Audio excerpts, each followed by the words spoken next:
Hi, this is Michael Buffer, and let's get ready for EJ Boxing Live.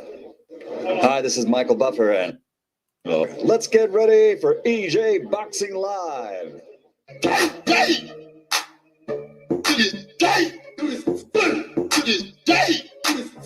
a look if you know the words. I definitely know the words, boy.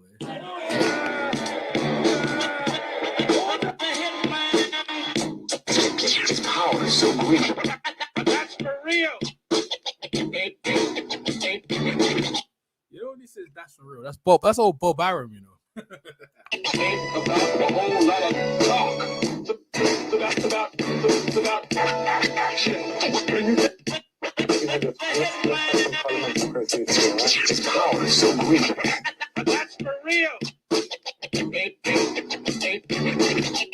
about a whole lot of. I must admit, I'm not gonna lie. For someone who's criticized Arizona Lara for the majority of his career, I must admit I was impressed on Saturday night. I was impressed. I was impressed by the ruthlessness and the dispatching of the young guy. Dispatched him. I was listening to the build up, and the guy was saying what he was gonna do, and he's gonna knock out Lara. I'm coming to do something. I'm gonna do that. I said, all right, we'll see. And then his first weight, Lara moving up into the weight class. Lara dispatched him, the kid in the round. Now I didn't know who the kid is. I know who Lara is, but he makes a massive splashing into the weight class, and arguably he might have been draining himself at 154 for the majority of his career. The middleweight division is a classic division. It's the division that needs to be resurrected, in my opinion. And Lara, in that way he fought, I reckon he's a problem to all the guys up there. And he's a problem for all the guys in the division, man. It looks like he's reinvigorated. He's 38. And I must admit, I was impressed. So I'm recapping most of the fights, what happened on the weekend. Lara is one of them. Chris Arreola versus Andy Ruiz Jr. Andy Ruiz looks like he lost too much weight too fast, in my opinion. And it looks like it's affected him. And I don't know if Reynosa and them guys there have made him any better. Maybe the loss of weight too much too quickly might have affected him. You know what I mean? Yeah, I think that's what it looks like to me. But because his punch resistance gone. I've seen that happen before when people have lost too much weight too fast. And overall, Andy Ruiz for me won the fight. Arreola, he looked like he messed up his hand in the fight, unfortunately. I thought when he knocked the kid out, he would have jumped on him, but he didn't. He just sat back and let the fight go the way it went, And it was a good fight. It was a fight that people paid the money for the pay-per-view. They definitely got their money's worth. That was a good pay-per-view card in the Stadthalle or whatever they call it. They changed the name of that venue so many times. So PBC, they put on a really good card, a Latino card. I liked it. Latino Fury. Cinco de Mayo start off the weekend. Next weekend, obviously, or this weekend, we got Canelo. He's gonna fry another Brit. Another Britain's gonna be on the cooker, on the barbecue, should I say? Arreola obviously felt he won the fight, but and we're gonna break down the details on that one. Arreola, for some person has so much potential. He actually took this fight seriously. He actually lost weight, He actually lost weight coming into the fight, and took the fight seriously, So he came in, if he had that sort of, what's up, Troy from Philly? What's going on, bro? If he had that level of, what's the word you want to use? What's that word you usually word? Discipline earlier on in his career, then maybe he could have made a splash, but I don't think it would have made any difference too much, Arreola tried his best, and that was it. Well, Billy Joe Saunders, let me put the Arreola fight in that. Andy Ruiz, people looking at Andy Ruiz like it's a hype job now, man. He ain't as good as he. I think the loss from Joshua affected him. You know, he got knocked down. Joshua knocked him down. He's fighting better opposition than he has been, you know, and guys are standing with him. So when they stand with him, then he's gonna get punked out, you know. Salute, my man. Do you know what's up? What's going on, bro? Salute to you as well. Salute. Yeah, he's fighting better opposition now, so you know, it's gonna because he's fighting better opposition. It's gonna be harder for him, you know. Andy Ruiz, right? I think it's this age of Ariola probably wants a rematch, but you know he had a chance to do anything. He didn't do anything. Let's talk about Derek Chisora. Don't forget Derek Chisora, and what's his name again? Joseph Parker. That fight was terrible, man. That was awful, man. I didn't like that one bit. I didn't like that one bit for real. I didn't like it one bit. What can I say? What can I say? Derek Chisora got robbed. You know, he got robbed. I had him comfortably up on the scorecards, but you know, maybe rubbed some people the wrong way, and that's what it is, man. You know, I think Andy Ruiz got a lot of credit. I keep changing subject. Andy Ruiz got a lot of credit for doing what he did to Joshua, but since then he hasn't built on it. You know, there's a six Sebastian, what's his name? Thingy, the 6'6" guy who's fighting the guy. It's the welterweight, crazy. That kid's all right. PBC got some very talented fighters, man. They got some very talented fighters down there. I'm telling you, you know. Oh, Byron Russell was there. Lara, man, there was some piece. Ugas. It was a star-studded PPZ. People see stood out. Trying to find the picture of the Lara. I was impressed with, and I'm not a fan of his, man. I'm not. I wasn't. I'm a fan of his now. I'm a fan of his, man. All right. That knockout was something, boy. Yeah, it was actually, in fact, on that card, there was a lot of knockouts, actually. A lot of knockouts on that card. All right. Let's go to Billy Joe Saunders. Let's go. Send me the link. Troy from Free, you want a link? All right, I'll drop you a link. Where the hell? There you go. Troy from Philly. Come on down. There you go. Jump in, my man. There you go. There's a link. Where's the there you go. Billy Joe Saunders. Billy Joe Saunders, boy. 31 years of age, had 30 fights out, 30 wins, no losses, no draws, with 14 KOs. That means he's a little runner. Ain't trying to he's look after himself. He ain't trying to get involved with nobody, no time soon. You know what I mean? I met him actually. I shook his hand. He didn't give me a firm handshake. You know what I mean? Which is notable to me that sometimes people are not very. The people are shady. I like it when you shake another man's hand and gives you a firm handshake. To me, sometimes they're quite honourable, but you can't tell. But most of the people I've shook and their hands are not firm. It's like they're not very solid people. They're very devious and they do little things. Canelo, and that's why Billy Joe Saunders complain. Eddie's not backing me. I'm supposed to be on my rotor. Why are you not backing me? Because whoever wants to see you get your ass kicked, that's why. And you're going to be on the Mexican barbecue this weekend. Billy Joe Saunders, still 31 years, reach, height 5'11", southpaw British. Yeah, my man Troy from Philly is here. What's up, Troy? What's going on? What's going on? Everything's good, man. What's going on, Troy? I'm chilling, man. Can you hear me good? Fine, loud and clear, man. Loud and clear, my man.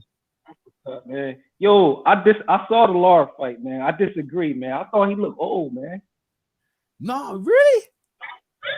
I thought Lara looked old and soft in the body. What did he get touched in the body? No, I mean his physique was like he don't look like he just looked like he woke up out of bed and took the fight. He didn't do no push-ups, no sit-ups. He just looked like he woke up. All right, I'm gonna fight this dude, knock him out. End the story. But in my opinion. All right, but Lara, I'm getting some feedback on mine from when I'm speaking. Lara was aggressive, man. Lara's a runner. You know what I mean? That's true. He runs around the ring. I wasn't looking at his body. I'm looking at what he did, bro. He usually runs around the ring. Now this time he was offensively came for it, bro. The dude talked reckless in the press conference, say he gonna knock him out. And Raw was like, okay. And he jab, and then boom. I wasn't looking at how his body was. That's not winning the fights, man. I'm looking at him put hands on the dude. That's true. He did knock him out. He knocked him out, and but I don't. Who was that kid? That's a good point. But it was a vacant WBA belt. That's like legit belt, bro. He's a WBA champion now. I seen that kid record. He had 4 losses. I'm not taking the win away from him. I'm just saying he don't look. I know age. You know, you can age overnight. You know what I mean? Especially in boxing. I'm not saying that he didn't look sharp. He just didn't look like he did what he had to do with that opponent. He just looked old. Well, listen, this is the thing, right? He can't make 154. That was one of his best performances over a kid that we don't know about. But if that's Lara at middleweight, I like it. You mean? Okay. I listen, I'll tell you what, I agree with you on that one. He did knock him out in first round. Yeah. But if he fights like that in the middleweight, I'm rolling with Lara. I'm not a fan of Lara. You gotta understand. I don't like his style. I since Canelo, I don't like it. But that Lara, I can roll with that. That's what I like. He brought the heat, man. He just go. And he never got hit. I wasn't looking at how he looked or none of that. I just looked at what he did offensively. He just jabbed. He jabbed to the body and he let that punch roll up and hit him right in the chin or the neck or wherever it was. And the guy went to sleep, bro. This shit was good. Yeah. He caught him on the knuckle. He caught him right above his eye on the knuckle. Put him to sleep. Yeah. And you know the thing is that's a great middle, bro. Like what is that static, man? Is that me? Like I think it's the feedback from me. You need to put your headphones in, you know what I'm saying? Are you on your phone? I'm on my phone. Yeah, it's getting feedback from my. I think it's the volume from my end. Like I'm hearing it's static bad, bro. Is it still static? When I talk, yeah. When I talk, it's just I can hear it's like yeah, it's gone now. But what? Yeah, all right. So what I'm saying is that when Lara make a middleweight debut, that's the most impressive middleweight debut I've seen, and he got a belt. He's the WBA middleweight champion. That's impressive, man. That's a way to start. That's the way to come into the divisions. Like, yo, I'm here. I'm fair. I'm here. Now, the other guys are looking, well, he's old, like you said, and maybe he looks fleshy. And then like, all right, cool. That should make it easier for you to make the fight, right? You know what I mean? Let's make the fight. Like they were talking about who did Eddie Hearn want him to fight? He got a middleweight. Who's Eddie Hearn's got a middleweight? What middleweight Eddie Hearn was talking about? Dimitri Andrade. Yeah. There you go. That's roll it up, bro. Let's get it in. Man, I want to see. Listen. Go ahead. Sorry. They haven't fought. I don't think two southpaws in there. Unification. Let's roll, bro. That's a unification bout. WBA. And then the winner goes on to fight, the Charlo, and the winner goes to fight Triple G. Roll up. Let's go. What? Let's go. Listen, if they went that path, what you just said, yeah, they won't fight Triple G until 2025. He ain't trying to fight no one anyway. Triple G, right? Yeah, he's trying to fight Murata. He's trying to fight the Japanese guy. That's what he Let me tell you something, man. Yeah. That Triple G is the only boxer I know that came from another country to America and fought as much as he did. I mean, it was basically free money other than him fighting Daniel Jacobs. His career was free money, bro. Yeah, well, he got with Tom Loeffler. Tom Loeffler's the one who's who pays the way for him. You got these dodgy promoters like Tom Loeffler, and you got this guy David Higgins who's with Thingy Parker, Joseph Parker. These guys here, they just want to keep them guys winning, fighting mashed potatoes, and Triple G ain't fought no one. Like he these players are holding on to the belt, but time's running out for them. You got some new wave coming into the division, and they need to go home, bro. They need to go home or fight, bro. You know what I mean? And that's what I say, like Lara, let Lara fight against Dimitri Andrade, and let's get it on, bro. Let's get a unification bout. Let's get it on PBC the zone, whatever. Let's fight. Lara's in the division. The middleweight division is one of the star-studded divisions in boxing for many a year, you know. But if for whatever reason, since Cotto took over, when Cotto took over the division, this went down, man. Who? Miguel Cotto. Okay, yeah. He stunk it up, that's man. right. When he beat Who did he fight? Sergio Who did he Martinez. fight? Sergio Martinez.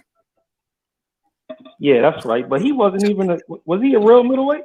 Nah, he was not really a big middleweight, but he beat Kelly Pavlik, who was the guy, bro. You know what I mean? So he was he hold the middleweight, but he hold the middleweight division properly, like, you know what I mean? He was from Argentina. He conducted and defended the belt all comers. He wasn't ducking or dodging no one, you know what I mean? And then when Cotto got the belt, he trying to shrink people's weight and do this and do that, you know what I mean? And every time since then, they were trying to make people lighter. You know, Canelo do the same thing. You know, these guys, trying to do these advantages in there. They messed up the middleweight division history for a long while. The history of the middleweight division, and I've been in middleweight division in America. It's been, if you look back in the 80s and 90s, right, 2000s, before Jermaine Taylor was the last kind of American guy who held the belt, right? And then, you know, I was just about to speak about him. You see what I'm saying? You see what, you know, when I start mentioning names now, you know what I'm talking about, man. Jermaine Taylor, Bernard Hopkins, James Toney, Roy Jones Jr., you know, Julian Jackson, what's his name? Mike McCallum. You know what I'm trying to say to you, bro? You're talking about some history of like some of the best fighters ever, like in the middleweight division ever. You know what I mean? And it goes right down. And then all of a sudden, these guys take over the division and you done stink the whole thing up for about 15 or 20 years more, or how long ever the years you lot took over the division. They took over the division and look what they do with it. Look what Triple G's doing with it, man. That guy's what, like, bro, Hagler rolling in his grave when he see what these D people are doing to the division. Hagler took all comers, like that guy. You know, it's funny people don't give people their flowers when they're alive. You know what I mean? Like they do everything Hagler, but when he was alive, it was like, you know, it was, you know what I'm saying? People don't respect. I was listening to Larry Merchant, right? And he gave Hagler the hardest time. Only when Hagler realized how Leonard and some people took it, then he gave me his props. I was like, oh, you gave me his props now when he's retired? So, man, you guys need to go suck out, man. You know what I mean? Like, why? Who are you to tell people, give people props when they're doing their thing? I remember even Al Bernstein disrespect Hagler. Hagler goes, maybe I'm the best pound for pound right now. He goes, no, you're maybe the best middleweight. I don't know about pound for pound. I was like, what do you mean? What do you mean he just beat Tommy Hearns? You know what I mean? Like, he just beat Tommy Hearns like in a war. And you know thing as well, that 3-round fight with Hearns, that should be the fight of the century. You know what they gave it? They gave the fight of the century, the last century, right?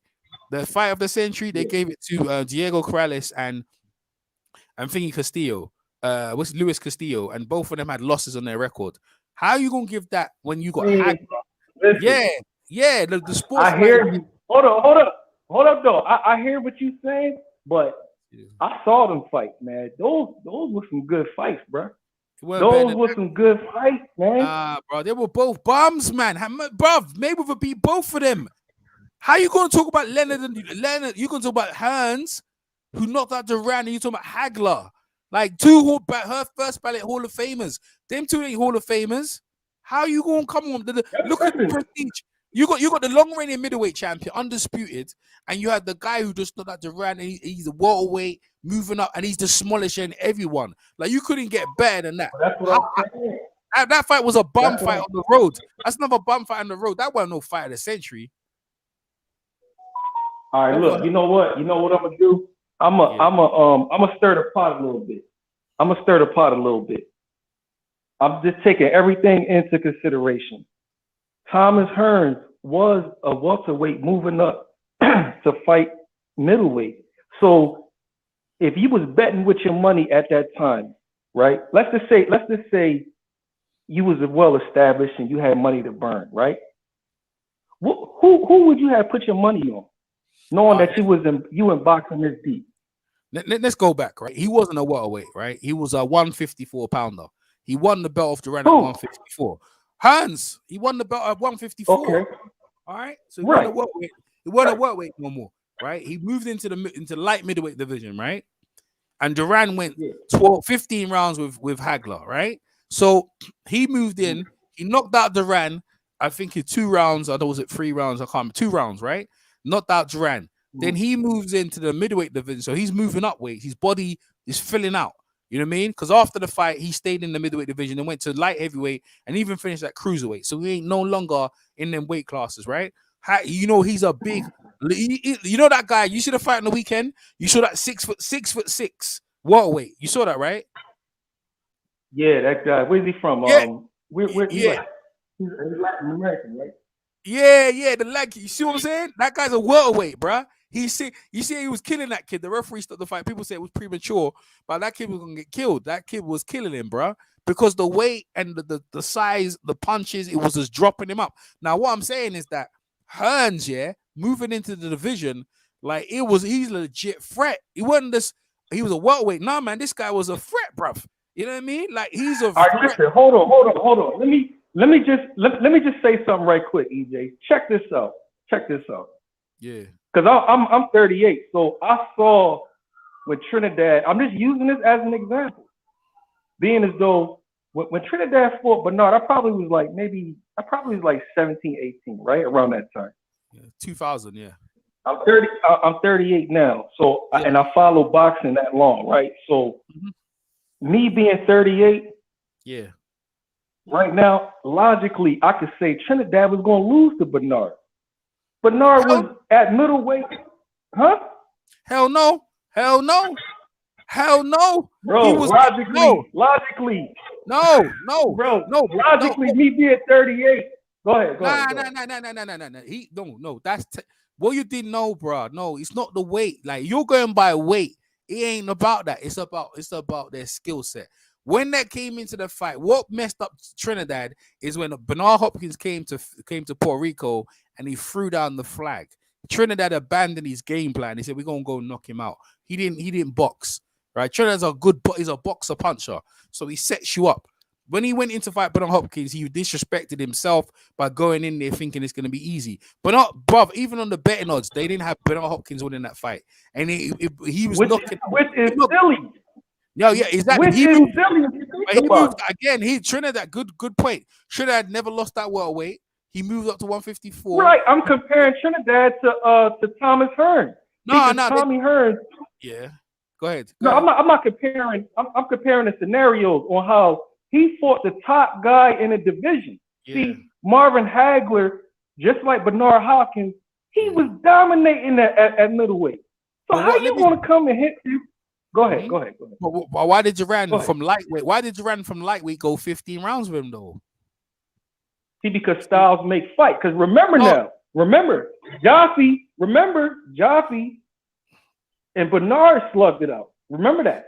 Yeah, but listen Trinidad to this. made easy work with Jaffe. Bernard wasn't trying to knock him out. They had a bet. Bernard had a bet to try and stop him within 12 rounds, and he was gonna get money. And if he didn't knock him out, he would have gave money, so he had to pay Joppy. So what I'm trying to say to you is that in the tactics is where the errors are. You know what I mean? It's the tactics what the errors are. So these guys, what you mentioned about Trinidad, he went up to 154. He fought David Reed to capture the belt, and then he went into unification with Fernando Vargas. Right? Fernando Vargas was undefeated. These are two undefeated guys, so he ain't rolling up. Then he goes into the middleweight tournament and he goes in there and blasts out Joppy that ain't no one ever did at Joppy. In fact, Fernando Vargas, I think before that fight, I don't think he even got floored. Trinidad blasted him out. So Trinidad is rolling up. What messed him up? It was the tactics. When he threw the flag on the floor, he got emotionally involved.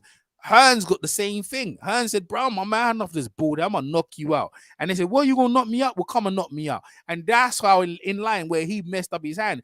In Trinidad and Hearns going in to knock these guys out, they broke up themselves. If they went in there and had more respect and went into box Trinidad, Bernard Hopkins, he might have had a different outcome, but he didn't. He went in there to try and knock him out.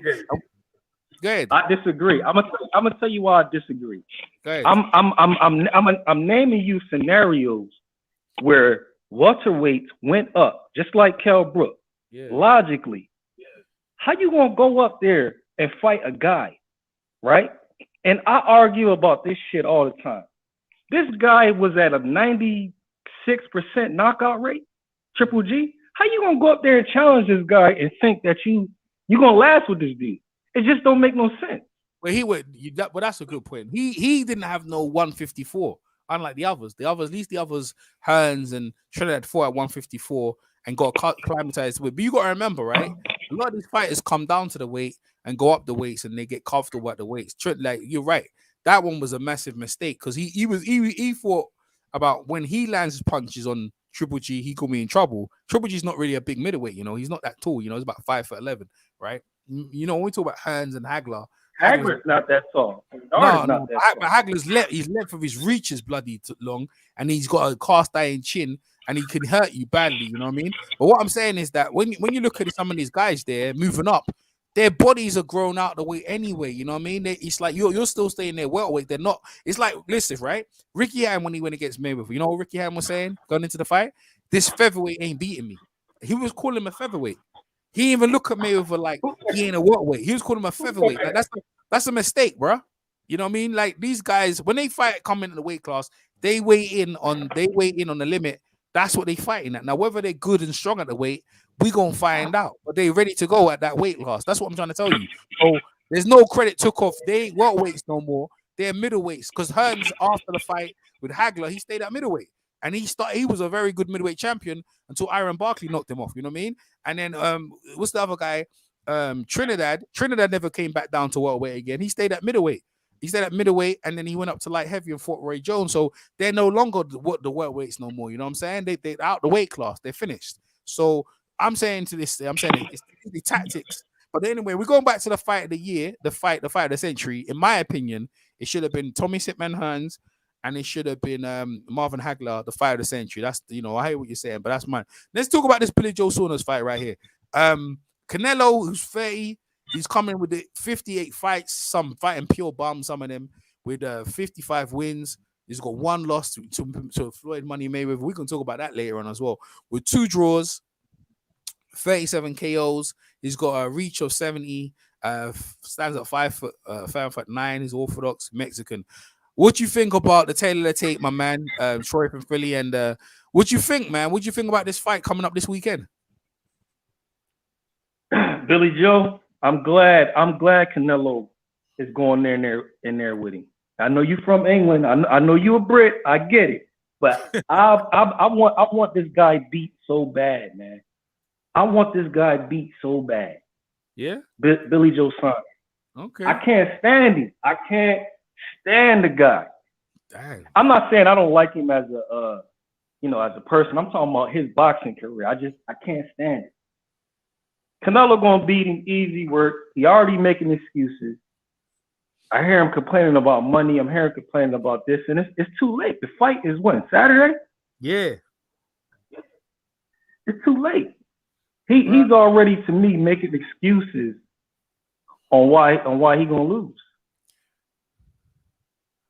Man, I can't wait till he get his ass whipped. I don't know what you talk about. I don't give a shit about that UK shit. What you talking about? He kidding.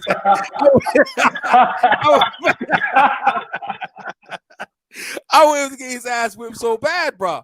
Yo, he's affectionately known around YouTube about these YouTube streets as Billy Ho, and that's what he Billy Ho. Billy Ho's son. Yeah, Billy Ho Saunders. That bitch ass be beating up on women. He be out here lying. He be out here throwing chicken at Wilder. And we ain't forgot about your bullshit, bro. You need to get that work. I'm wondering when this bitch ass is going to run out and try and find his way out of the fight. Because that's what he does. But this time, listen, I hope he gets his ass beat from round 1 onward. The funny thing is, right, I picked him in the fight to win, right, like months before. But I've changed my mind again. But the reason why I changed my mind is because against Canelo? No, Billy Ho. Against Canelo? Yeah. No, I did like. You picked Canelo? No, I picked Billy Ho. I picked Billy Ho like a month ago to win the fight. The reason why is because I thought stylistically. But when I heard him squealing, Eddie Hearn's not backing me, and he's complaining about this, I said, man, I ain't backing this weak ass. You know what I'm saying? I ain't rolling with him. I said he gonna get. Oh, my man said it's gonna be a bloodbath, bro. Listen, the UK guys have been getting roasted on Mexican barbecues every Cinco de Mayo. You know what I mean? It's like every Mexican holiday, it's like bring out the UK bums, man. Let me just cook them up. Let me put them on the barbecue. Hey, wait, let me ask you this. You this. Are they doing VADA testing? I have no idea, man. I don't think Canelo cares about that shit. Canelo don't care about that. Well, you got to take that into consideration because remember, he was on that shit when he fought David Lemieux. And that Listen, when you- motherfucker looked like a A1 boxer when he fought David Lemieux. which one you talking about? Which one? You talking about Canelo or you talking about Billy Joe? When Billy Joe fought David Lemieux, Yeah. right? Yeah. He took some kind of what was it? Some nasal something to keep his weight down or some kind of. That was I don't remember. that was the Boo Boo Andrade fight. That was before that. That's why that fight got called off, wasn't it? That was the Boo Boo Andrade fight. That wasn't the David Lemieux fight, man. Yeah, that wasn't that fight. Yeah, that was David. That was the Right, but yeah. That's why that fight got called off. But yeah, but what I'm saying is that it ain't gonna help his bitch ass, bro. The reason why I didn't pick him no more because he started squealing. He started squealing that Eddie's not backing me. I see him with Tyson Fury. Because the thing is, he been picking and poking. He be conning. This time you ain't conning because Canelo don't play around, bro. You know Canelo don't play around. He coming to knock your block off, bro. So Billy in his running style, he gonna be happy. Probably go 12 rounds, and at least he didn't get knocked out. That's when he didn't knock me out. He's a great fighter. But end of the day, Eddie Hearn didn't back me. That's what he gonna do. He gonna come in there, run. I hope they make a small ring. What are you talking about? What do you mean, Eddie Hearn? Who's Canelo promoter? Eddie Hearn. Okay, he's saying Eddie Hearn is not backing him because Canelo Mexican. He not backing him because he's from the Brit and he's been with Eddie Hearn before Canelo. Canelo only got signed with Eddie just the other day. Billy been signed with Eddie for like three fights, right? See, he's not. Don King did that shit all the time, so he just bitching. Yeah, but it's not. That's what I said to you. That's why I can't roll with that, dude. That's why I said I can't roll with it. I would have rolled with it in styles. I would have said, okay, he got the style to give Canelo trouble, but I can't roll with that mentality, bro. I can't roll with that mentality, bro. I can't go with that mentality, man. I'm not rolling with no dude complaining about my promoter's not on my side. I mean, what's that even mean? Like, you got two hands, like he got two hands. Go ahead and do something about it. Yeah, you gotta go in there and fight that dude. Go in there and fight that dude. Yeah. Don't bitch up. Don't make excuses. Fight him. Fuck it. He ain't gonna do it. He's already making excuses to lose. Hey, but let me ask you this question on to the heavyweight division. How you feel about Wilder's training? That boy Malik Scott. How you feel about that? That's not his trainer, man. That's not his trainer, man. It's his friend. That's his. What you call people who get along with you? Groupie shit. What you call it? Hang-ons or whatever that. That's just a group guy. That's his friend, man. Ain't his trainer, man. That's just a guy that Wilder's disrespect the game so badly. He said he don't even need a trainer. He say JD's is his trainer. Didn't he say that? So that's he wrote. That's JD's his trainer. Ain't you know what I mean? He said that. Yeah, he just needs someone to hold the bucket. He don't look, man. The man got to the point where he don't respect the game enough no more. His head is inflated. He feel like he don't need no trainer. He feels like he knows what he just needs someone to hold the pads like Malik. Look like he's doing really good because a lot of them guys around there like JD's is a very he does construction and everything like make money. He got to invest money in Wilder, but he don't know boxing, man. And he live in Alabama. That guy Wilder don't study boxing like that. Wilder just banging these girls, getting his money. He got people around him saying, "Yeah, you the best ever. You a god. You a king." You know what I mean? That's what Wilder will. If you say to Wilder, "You're a king. You're a god," Wilder will love you, bro. But the moment you're not saying stuff he don't want to hear nothing from you. He's got to the point where most people have been in their lives. It's like their heads have been inflated. You know what I mean? And he ain't no coming down.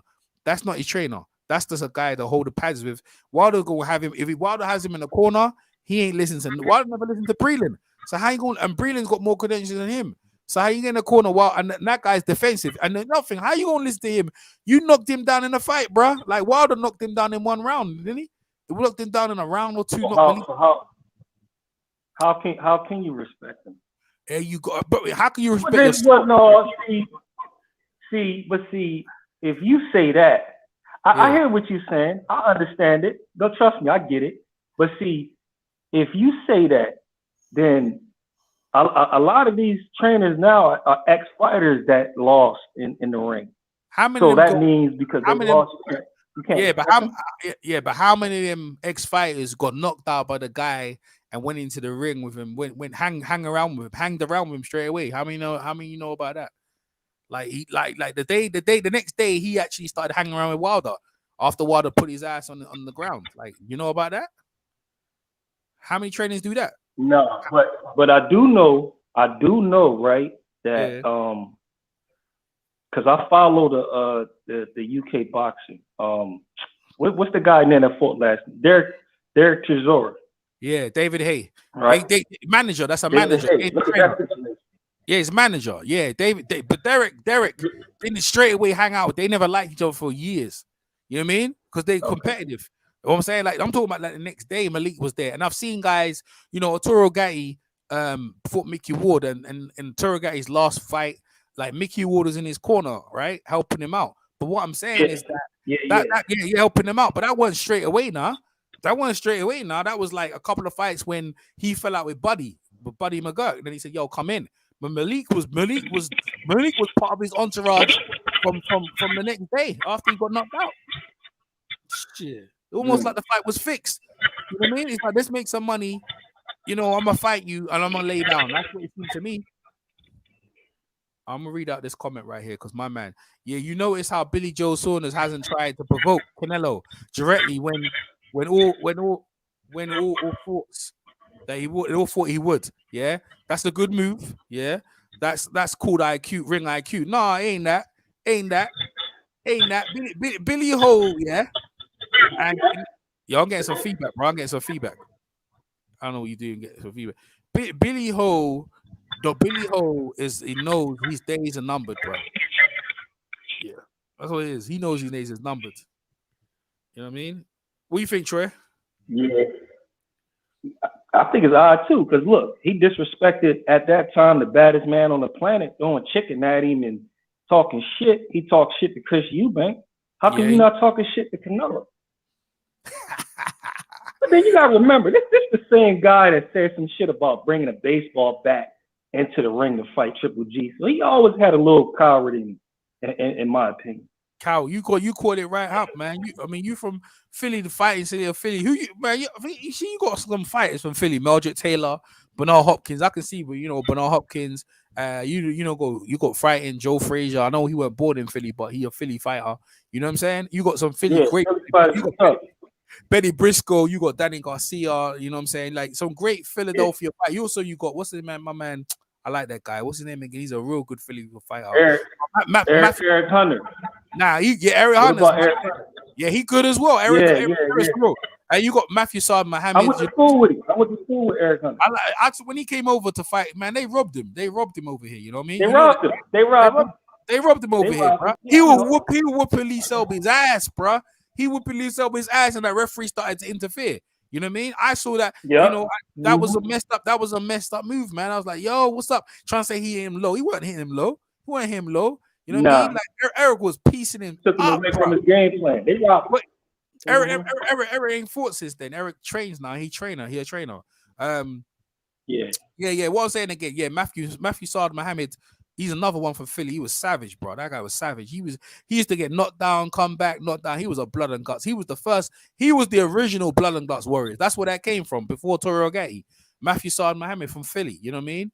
And Philly got a whole lineage of savage fighters. What's his name again? Hank Lundy. Yeah. You know what I mean? And Benny Briscoe is another one as well. Benny Briscoe ain't no joke. Boogaloo Watts. You know what I mean? Sarkla and Hart. All them fights from Philly. They brought the pain, and what I'm saying is that in certain states there's a certain attitude about certain guys. You know what I mean? Allen Iverson, you know what I mean? When he came there, also Dr. J, you know what I mean? He went from Philly, but boy, he represents Philly very well. So when we look at some of these fighters and from the UK, you look at them, they're very pampered. Like, you know what I mean? Billy Joe's been pampered, but this time, that ain't gonna happen. Now you go into a foreign territory, everyone, you got all the Mexicans against you, ain't no one's your friend, and even your promoter's not your friend, bro. You on your own side here, bro. You on your own. Hold on. They fighting in the States? Hell yeah, they fighting in Texas, bro. Oh yeah, his ass is grass then. Oh, of course it's great, but that's what I'm saying. His ass is grass, bro. Yeah, of course, bro. You didn't know that? Yeah, it's in Texas. Oh yeah. He does. Yeah, he getting paid a lot of money though. He getting paid a lot of money to get his whoop ass though. He getting paid a lot of money to get that whoop, get his ass whooped though. They'll be and he in Texas. The fights in and was it Alton, Texas? Where is it? Arlington, Texas. That's where it's at. There's the Ring Magazine belts on the line, the OBA, the OBC, the OBO belts, all on the line for that. Yeah, he gonna get that smoke, man. And I ain't no one for Hey, throwing. Good. yeah, Billy Joe, I ain't fucking with him. But listen, I keep watching this fight, right? Yeah. I must have watched the fight about 8 times, man. Like, this ever happened to you? You watching this fight, wishing for a different outcome? I'm stuck on this one fight. They have, listen, Trinidad. What I'm about to tell you, Trinidad versus Fernando Vargas. Every fucking time I watch this fight, I'm yelling at the TV. Listen, Trinidad should have been fucking disqualified. Why? Because he hit Fernando in the nuts about 4 or 5 times. Hold up. I remember that rally. Fernando was just coming back in the fight. He hurt Trinidad, right? He was whooping his ass. And then He was whooping his ass. But he was trying to get Trinidad disqualified, bro. You know he was, right? Come on. No, he wasn't. Yeah, he was. Yes, he was. No, he was not. He was not. No. Yeah, listen, he was. Listen, I watched the fight 8 times, bro. I'm gonna tell you what happened. Because I keep watching this fight, wishing for a different outcome. I get it. It's not gonna happen. But look, Vargas, because remember, Trinidad put Vargas down twice in the first round. Good. And Vargas got up. He weathered the storm. He got his senses back, and he did. I mean, this was a beautiful boxing lesson that he was putting on Trinidad's ass. And Trinidad deliberately hit Fernando Vargas in the fucking nuts. I don't think. And he did it 4 or 5 times. Huh? I don't think it was deliberate though. I think he threw is the uppercut, right? It was the uppercut he threw in it. Fernando was putting hands on him, bro. Fernando was putting hands on him because you remember how Fernando was starting to rally back because remember he got knocked down. He got knocked down twice in the first round, and then at that point, Fernando Vargas knocked him down, right? In the round. Then in that round, Trinidad was coming back, and then Vargas turned it all the way around, and he started to mount a mad attack. But for one reason, when he hit him, I felt when he got hit, I felt Fernando ignored it because he was rallying him. You know what I mean? But that punch hit him, and then Fernando turned his back, and I was like, oh man, that was it. And I was like, it was them low blows. Yeah, but I love that Jay Nady gave Vargas ample time of recovery, but I think Vargas. See, the thing is, I'm gonna put this right. Fernando Vargas messed up by fighting a fight before that. You know, he fought a fight before that, right? He fought Ross Minter before that fight, right? And it was a real. They didn't like each other, right? It was some wicked words they said amongst each other. And he had that fight before, and Tyson came to the ring with him. And he was talking reckless, and even when he knocked Ross Minter down, he spat on him right through the mouthpiece, and he was so disrespected. And I felt that fight I felt that energy, you know what I mean, took a lot out of him. That when he came to the Trinidad fight, he was overconfident. That when he went into the thingy fight, he was like, "Yo, I'm untouchable. No one can touch me." You know what I mean? He got decisions over. But you needed that. Yeah, but he got decisions over Ike Corte, who moved up. You know what I mean? And then he got decisions over Winky right? And so he's feeling confident about himself. But when he went into that fight, he underestimated Trinidad. His power. He couldn't believe how hard that guy hit, bro. He was like, yo, what the heck? He couldn't believe. You see his face when he got hit with that hook? The first round? What I'm trying to say to you is that. Yeah, so I'm saying when that punch lands straight, I don't think Trinidad did it deliberately. But what I'm saying is that punch, like from all of his punches, Trinidad, they hurt everywhere. You know what I mean? And I think at that point Vargas realized, man, I can't even beat this guy here, man. This guy hit me low. He gonna do anything. Yeah, he gonna do anything and anything. Vargas at that point realized he gonna do any and anything to win this fight, bro. And Vargas understood that. You know what I mean? I'm in there fighting for my life, bro. That's what it was. Yeah, that's what it was. That's what I saw. I saw one fighter fighting for his life, and that was Vargas. Yeah. And that was one of the most beautiful boxing lessons I've seen. And then what I saw was one fighter getting frustrated because Vargas, he was timing them hooks. He was slipping them hooks. I mean, he was slipping them. He was stepping back. I mean, he was catching Trinidad with his own hooks. And then I seen Trinidad get frustrated and deliberately, I saw it, deliberately punch my man in the nuts, bro. I don't think it was. He never did that in any other fight before, so I don't think it was deliberate. You know what I mean? I think when he threw that punch, it was uppercut. He got some good uppercut. Like that's how it sets up for his hook and stuff like that. I felt like he maybe missed and stuff like that, but I felt that Vargas underestimated him, bro. Because remember they got Trinidad old. He undefeated. He been fighting in the 90s, bro, and he's a welterweight coming up. You know, Vargas believed in his own power, and he got power because when he put Trinidad down. He put Trinidad down, right? And then he started to roll up. It was in that same round where he put Trinidad down. And it was like, oh, yeah, boom. Trinidad went down. Trinidad went, yeah, cool. Trinidad came for him. Vargas came for him. And then Trinidad hit him low in an exchange. And I thought, okay, then Vargas turned his right. Yeah, but that's what I'm saying to you. But I feel like Vargas could have sucked it up because Vargas, if he could have dusted him again, he could have put him down again. But he lost the momentum. The swing was done. And, Jay took a point and everything like that. But from that point onwards, listen, the longer the fight, Trinidad hits like both, but you look at both their faces though. You see both Trinidad's left eye, it was all swollen up, right? You know what I mean? So it was swelled up, and it was swelled up early. Yeah, but Vargas is one of my favorite fighters, man. I used to like Vargas. I like his swagger, everything about him, but he was never the same. He wasn't really the same after that, man. You know what I mean? And then Oscar De La Hoya knew that. So Oscar wasn't going to fight Vargas when he was undefeated, but when he heard Trinidad beat, he said, "Yeah, I can roll up. I'll roll up straight up. I'll roll straight up. Yeah, like a unification." Right, because Vargas was calling him up. Yeah, he didn't want no part of that. Vargas was calling him but Oscar was this is about boxing, right? They wait and they see little things in you before they roll up. They're not gonna roll up straight like that. You know what I mean? But that was a good, that's a good conversation because the thing is, I look at what's his name in Canelo Alvarez, right? And I ain't gonna lie to you, bro. I just look at some of these fighters these days. He's so limited, bro. He ain't even got half the skills.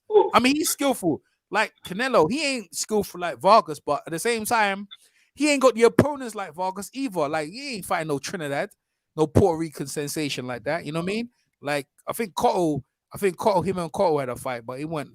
Cotto's like he ain't no middleweight. You know what I mean? So, what I'm saying, ain't the same. And that's what I'm saying.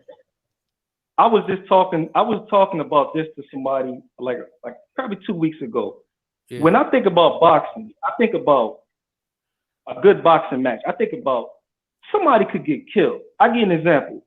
Like when Muhammad Ali fought George Foreman. Mm-hmm. It was like a dark cloud on Ali fans. Like something could go wrong. When the last time you felt that way about modern boxing? It hasn't happened for a while where you definitely think something could go wrong, someone get hurt. Something could go wrong. That's what I'm saying. This shit is like, come on, man. We need to pick this shit up a little bit. Yeah, I agree. Some these days, when you're watching fights, you can kind of work out the outcome, right? You kind of work out who's gonna win and stuff like that. But this fight here, people want to see Billy Ho get his ass whipped, bro.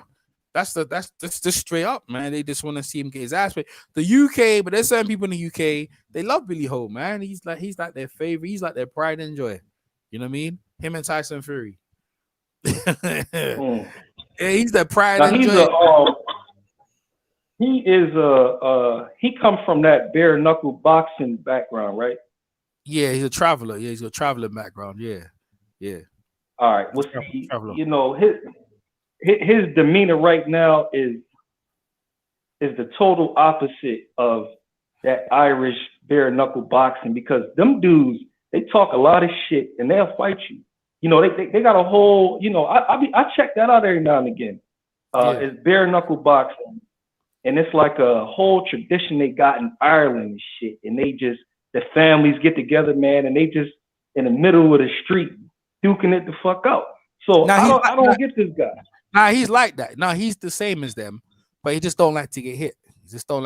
He's exactly the same as them. You know what I mean? Like when he's switched on, he'll give them a fight, but he's like that. But he just don't. He exhibit. Remember, he been to the Olympics. He been to the Olympics and stuff like that. He's learned all the boxing style of boxing, but he still got the same grit. Because you ain't, he took the fight, he still gets in the ring, he's still a boxer, boxers, he might act a bit quirky on his personality, but the moment he gets into the ring, he gonna put it out there. You know what I mean? He's not gonna that's like back down. He gonna box and box. He's a boxer. He ain't them guys you talking about fighters. You know what I mean? Billy can fight, but in the mains he's a boxer. You know what I mean? That's who he is. So that's what I'm saying. Yeah. I get that, but like take Tyson Fury when he fought Wilder. I seen that Irish bare knuckle tradition in that second fight. I seen that. Let's talk about the first fight. Let's talk about the first fight though. Where was it in the first fight, bro? Because you see, the thing is, he didn't have it because you see the Irish guys telling him this guy they were scared of Wilder, bro. They said this guy's the most feared. Yeah, they told, but when he got with the black trainer, you know what it was? When he got with the black trainer, you know what it was? Yeah, go ahead. Go ahead. Yeah, okay, I was going to say this. That guy Ben Davison. Is that his name? He was scared. He was scared for his life. He was scared of Wilder himself. He made the shit. Yeah, like he put that shit in Fury's head, and he had to it was like he went into a laboratory and came up with a game plan. It's like, okay, you gotta be careful because if you go over here, this is gonna happen. And I think that threw Tyson Fury off. No, but when he got up from that power. Yeah, but Fury's naturally like that though. He's naturally he's like that as well. He's naturally cautious in the main. Because look at the guys and the guy. Look, man, if you let Fury be a world champion, he'll be fighting bums every week, bro. Look, Otto Wallin, and that's why he needed to go. That's why his dad got rid of him. His dad was the reason he had to get rid of Ben Davis because my son's gonna get beat. If this guy Ben Davis stools T trains my son's gonna lose. That's what he said because Ben Davis don't know about boxing. You know what I mean? You can tell by your trainer, but wait, tell me your trainer. Tell me your trainer. I could tell the character of your fighter. I can tell you that right now. That's a good point. That's a good point, and that's the point I was trying to make. To me, because I watch Ben Davison, I watch his character. I know guys like him as far as like training. They will put these ideas in your head and totally discourage you from a fighter that you should be. Yeah, there you go. But Fury's a bully. Let's get it right. He be fighting guys. He's 6'9". He got longest reach ever. He be bullying. He fight Klitschko because Klitschko's old. You know what I mean? He wants to fight AJ because he sparred AJ years ago, and he thinks he knows AJ. So he be fighting guys that he knows about. But when he fought against Wilder, why did he bully Wilder? What? Why did he bully Wilder in that first fight? Because the trainers Freddie Roach said to him, "Listen, man, look, why are we going back now? You need to start going forward." And Freddie goes, "No, it's working." That's why him and Freddie Roach fell out. Ricky Hatton was just cool. You know what I mean? He had a real look at the experience that Tyson Fury had in the corner. He had Ricky Hatton, he had Freddie Roach, and you got Ben Davis, the novice. You know what I mean? And he was the one telling everyone what to do. It's like how you going you got Ricky Hatton and thing, and you got all the experience. These guys are Freddie Roach and Ricky Hatton. They're like come forward fighters. You know what I mean? So they would have said, look, Ricky didn't want to rock the boat. Freddie goes, look, man, needs to make him go forward. Let's see what happens. But he didn't want to deviate from the game plan. Now, when he got with Javon Hill said, he looked at, man, listen, any guy from the crunk, right? When they talk about Wilder, they show Wilder no respect. Any guy from the crowd, I've talked to Jonathan Banks, I've talked to, you heard Mark Brilliant yourself, and you heard Javon Hill. When they look at Wilder, they give Wilder no respect. They don't think he ain't nothing special. He's clumsy, he falls over his feet, and that's what they use. They say, no, what they did, they build up Fury, and they broke down Wilder, say he ain't nothing special. Then they go, really? Yeah. Exactly they gave him what he needed. Wilder up. Yeah, I'm a Wilder fan. I wanted Wilder to win that fight, but Wilder underestimated him though. But why didn't Wilder listen to Breland, man, in the first fight? Why didn't Wilder do what Breland Because you want to know why? Go ahead. I'll tell you why. In my opinion, right? And this is some amazing shit, right? I've never really seen this. Well, I can't lie. That happened to Melvin Teller, but you gotta remember, Wilder said, "Okay, I knocked this motherfucker out in the last round." You feel me? And when you got that kind of power, I'm thinking, okay, all right, I can bullshit. I can bullshit with him a little bit. I can always count on that knockout power. Because remember, he came in the ring, 215 pounds? Yeah. So what? At round 12, he probably was 200, 205? So he put that extra weight. Okay, I can still catch him. And to me, that's what fucked his head up. And Tyson Fury came in there and walked him down, and you seen what happened. Well, let's talk about Ruiz. Well, Ruiz lost all that weight when he fought Areola. Didn't help him now, did it? See, people talk about how fat he was, but it's the thing. That fatness gives you a bit of power in the heavyweight division. It helps. You know, a bit of girth around you. Remember, these are super heavyweights. Ruiz lost all that power. The moment he got hit, he rolled over. It was like, yo, Areola don't hit that hard. How come he's rolling over? You know what I mean? So I gotta watch that fight. I gotta watch. I didn't be honest with you. I didn't see that fight. Oh yeah. Well, you know, it's around. You'll see it soon. But what I'm saying is this, yeah. Fury came in with all that weight. But what I'm saying is that he said he's gonna walk up. Wilder just on the rest. Wilder could have beat him in the first fight, right? But Wilder was upset with Fury. He was fighting emotionally. You know what I mean? He was fighting emotionally, and he wasn't fighting like, you know, professionally, taking his time, working the stomach. You know, he done some holy rubbish. So, and that's what happened. He earned the pay of many guys before him. And, you know, like you said, the Trinidad. You know, underestimate Bernard Hopkins, you know, and other people underestimating certain guys there, and then you got the ass whip, bro. And Fury made the adjustments. He got a whole new team, whole new strategy, and he invested in himself. Well, Wilder didn't invest in nothing. Wilder said, I ain't gonna do that. In fact, I'm gonna wear a suit. I'm gonna wear a Superman suit. I'm gonna come out with this suit on Black History Month, and I'm gonna roll out here, and I'm gonna knock you out again. This guy was gassed. I don't know what that was cringe, man. Crazy. I don't know what he was. And when he lost, I was like, oh. Shit, because you feel it, because you black. I mean, in America, I don't know. I got family up there too, though. I got family in where Alabama. In Birmingham. No, I got family in Birmingham, England. Yeah. All right. I don't know the climate or the racial climate, but up here, man, it's we got pride in our athletes too. It hurt, but he's stupid though. Like I said, he's stupid. Wilder said all the right things about Black History Month and all that, but Wilder ain't too smart. He said all the right things, but he didn't keep his eye on the ball. What was really important is to get the job done. But in the first fight, he should have never let me give you an example, right? You should never let Fury have any warm-ups. That's what he should never have did, right? That's the first thing he did. Yeah. Never. Yeah. Because AJ ain't trying to let you do that. In fact, AJ is keeping him out the ring and keep him out there. So when he comes in, he's gonna be cold like a turkey. You know what I mean? That's right. Yeah, they ain't letting you do the bullshit, right? They ain't letting you do none of the bullshit that their thing.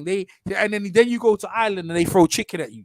You know what I mean? Like they ain't, you know what I'm saying? Like that shit ain't happening. And then Wilder, he never see, because Mayweather good for this shit too. He never fought. Wilder, when after that first fight, he should have fought somebody that resembled Tyson Fury. Not necessarily the height, I guess, but you should have found somebody that resembled the guy. You went to Luis Ortiz, and then you knocked out Dominic Breazeale in like 30 seconds. So that didn't really prepare you for this dude. No, it didn't. So he went in there cold, man. Man. Look, I was rooting for the guy. I'm just be honest with you. I wanted the guy to win, man, but he ain't the smartest guy. He ain't the smartest tools in the book. And obviously the way he listen, this is what I heard from Mark Brennan, right? When he went there, it was all open. As he kept winning, Wilder wasn't picking up. He used to have Wilder's number. When he kept winning, Wilder wasn't picking up the phone no more. Then Wilder changed his number. And then Wilder told him that you can't talk to me no more. You have to talk to JD's first. When you come in, when Wilder's upset, JD's go, Wilder's upset. Everyone needs to be quiet. So Breland was bloody under the cush. Man underneath the thumb to get his little bit of money. You know what I mean? And this is what happened. And then Wilder start making rules like, if I'm hurt, don't throw the towel in, I won't die. Talking madness. And Breland was like, what? Is he serious? Because you know Breland from New York. Like, is he serious? I don't know. And you know what I'm trying to say? Like, just talking madness. That's not a good work environment. No. When you got Go ahead. So what I'm saying is that Breland outed what happened over there where Wilder's got all these man rules. So what you got over there is hangers-ons and yes men. You understand? Because look, Wilder don't talk to people from the boxing voice no more. Remember, Nez was his number one guy. How come he don't talk to him no more? Because Nez criticized him. And that's why he don't talk to him no more. If you criticize Wilder, you out here. That's how he is. And Breland saved him. Breland did something he didn't want to hear. And he's like, no, you can't go against the God. I'm the king. I'm the God. You can't do, you know what I'm saying? Because you got some light skin thing, you know, and you never seen no girls before, some light skin thing sucking on you. Don't mean everyone else is gonna suck on you or listen to your rubbish, bro. Come on, people gonna tell you the truth. Wilder is gassed up in Alabama. He's the king of Alabama. He's the king of the world, and no one could tell him anything. And that he's one of them guys. You know, he got to the point where no one can talk to him, and he's in a wrong place. I don't know who gassed up his head like that, bro. But his head so gassed up that he can't see through the trees, bro. And it's like when you see Malik, you know what though? Go ahead. I was going to say this, right? Because this is branching off into a deeper conversation, into like a rabbit hole, right? Yeah. That shit is dangerous because I remember watching a documentary about Miguel Cotto. Yeah. And if I'm not mistaken, if my memory serves me correct, his uncle was training him at one time, right? Go ahead. Yeah, Evangelist. Okay. Yeah, I remember. Yeah, I remember that. Yeah. And him and his uncle had a rift between each other. That's whereas right. though I think even one time Miguel Cotto punched him in the mouth or some shit. Well, I heard they fell out. I didn't hear about that. Go ahead. I'm gonna tell you where that shit is dangerous at, right? Because family or no family, if you got somebody that hates you, they will turn a blind eye to some shit that could potentially put you in a fucked up situation. There you go. Yeah, I mean, I wouldn't want my trainer to think that me and him have some kind of issue because he got to watch that other fighter get his hands wrapped. There you go. He got certain information that I need to take in me into that ring. Mm-hmm. It's up to me to put that plan forward, but he's giving me information, vital information, as an ex-fighter that I need. So that was a mistake on Wilder's behalf, only because it's not personal. We talking about your life on the line. This is a person that's training you, that's supposed to be with you. He's supposed to know your habits. He's supposed to be inside of your head to know what could trigger you, what can make you fight. You're supposed to fight for this guy. Mm-hmm. So that whole God complex, that shit is dangerous. And it can offend everybody around you that could potentially put your life in danger doing that shit. And that's just my opinion on it. No, you got a good point, right? And that's what Breeden did. Breeden did his job and saved him. But now look at this, right? Wilder can go home to his family. He bleeding in his ear or whatever shit was coming out of his mouth. He was taking an ass whooping, and everyone was feeling bad for him. You know what I mean? And but I'm looking at this, right? The man stopped the fight. Look at you mad, you're mad. I mean, you so crazy. You gonna let your mad brother think he a boxer, like because his brother walks around in Alabama, people are scared of him. He think he can do that in the ring. This is boxing ain't no mad dog sport. You see what this was saying? When you watch boxing, you see people yelling and screaming. No, this is not that sport, bro. This is a very controlled, organized. In fact, boxing, I put boxing like this into a martial art. If you ever go martial arts, you see how people are respectful of their teachers. They bow, and that's how boxing is. That's how boxing is. A discipline, bro. That's what it is. The more lethal you are, is the more humble. You really look at the boxers, right? Some of the most lethalest boxers is the more humble they are. It's only when you irritate them, you might see that side of them. But most boxers, they have to be humble, disciplined, and ready to strike and fit at one time. Like Marcellus Wallace, he went in there with the anger. That ain't gonna help you in boxing, bro, because your anger subsides. You know what I mean? Yep. Wilder's in there. You know, Wilder said he wants to feel like to be pregnant. I remember when he made that comment. I want to feel like it's like a woman. I want to feel like it was to be pregnant. Like he was coming out so many mad statements, and no one was checking him. Like you talking crazy. He said what? He said he wanted. He said what now? He said he want to be pregnant. He said that. He said he want to be pregnant. He said he wants to feel like how a woman is in labor. I want to feel how it feels. Why did he say that? What was they talking about? He said, I love women so much. I want to feel how they feel. I want to feel what it's like when a woman's in labor. You know well, look, I'm not going to co-sign that. I'm saying. I'm saying he was saying so many mad things, never being checked because JD was saying, yeah, man, everything JD was cheering him on. Like JD's is the perfect guy for you. If you're having a bad day, JD's your man. I'm telling you right now, he's your man's. Mm. You know what I mean? Like you need it. Yo, that guy is a very positive guy. You know what I mean? I've seen him. He's like I've talked to. You can hear him. He's a very positive guy. He ain't never says a bad thing. But yeah, Mark Brilliant is a very cautious guy. He's not. He's got nervous little ticks about him because he's worried. He worried about certain things happening. So Wilder's like, man, why are you nervous all the time for? Because he's looking out for your future. JD's maybe can't. JD's is naive. So that goes into the hand wraps where they say Fury in the gloves. JD's didn't see none of that. He's too positive. He ain't thinking of, if he came in with that insecure kind of thing, he would have seen that maybe, they're not doing this right. They're not doing that right. You know what I mean? Maybe they should have hired Nassim. But that's what I'm saying. Why would he send, Mark Breland, maybe he don't think Mark Breland is too sharp, because of his, he been knocked out before. And maybe, I know when you get knocked out, you suffer some kind of brain damage. You know what I mean? And maybe in his opinion, I'm not speaking for him, but I'm just saying, he probably like, you ain't too sharp yourself. Like, I know you think that you teaching me something, but you're not too sharp because you in your career, you went through a lot of damage with whereas though I'm a heavyweight and I'm knocking guys out with one punch. So maybe he hold JD's in a different respect. That's the only thing I can think of. Yeah, but that's dumb though, because what it is that look at their team, right? Wilder never added no one on, never took no one off. You got Mark Breland doing the hand wraps in one side, JD's going over. Remember, if they're the team, they should have added another coach in there, another experience. Wilder, what it is about the money. Keep the money small. The money goes for me and my family, and it goes through.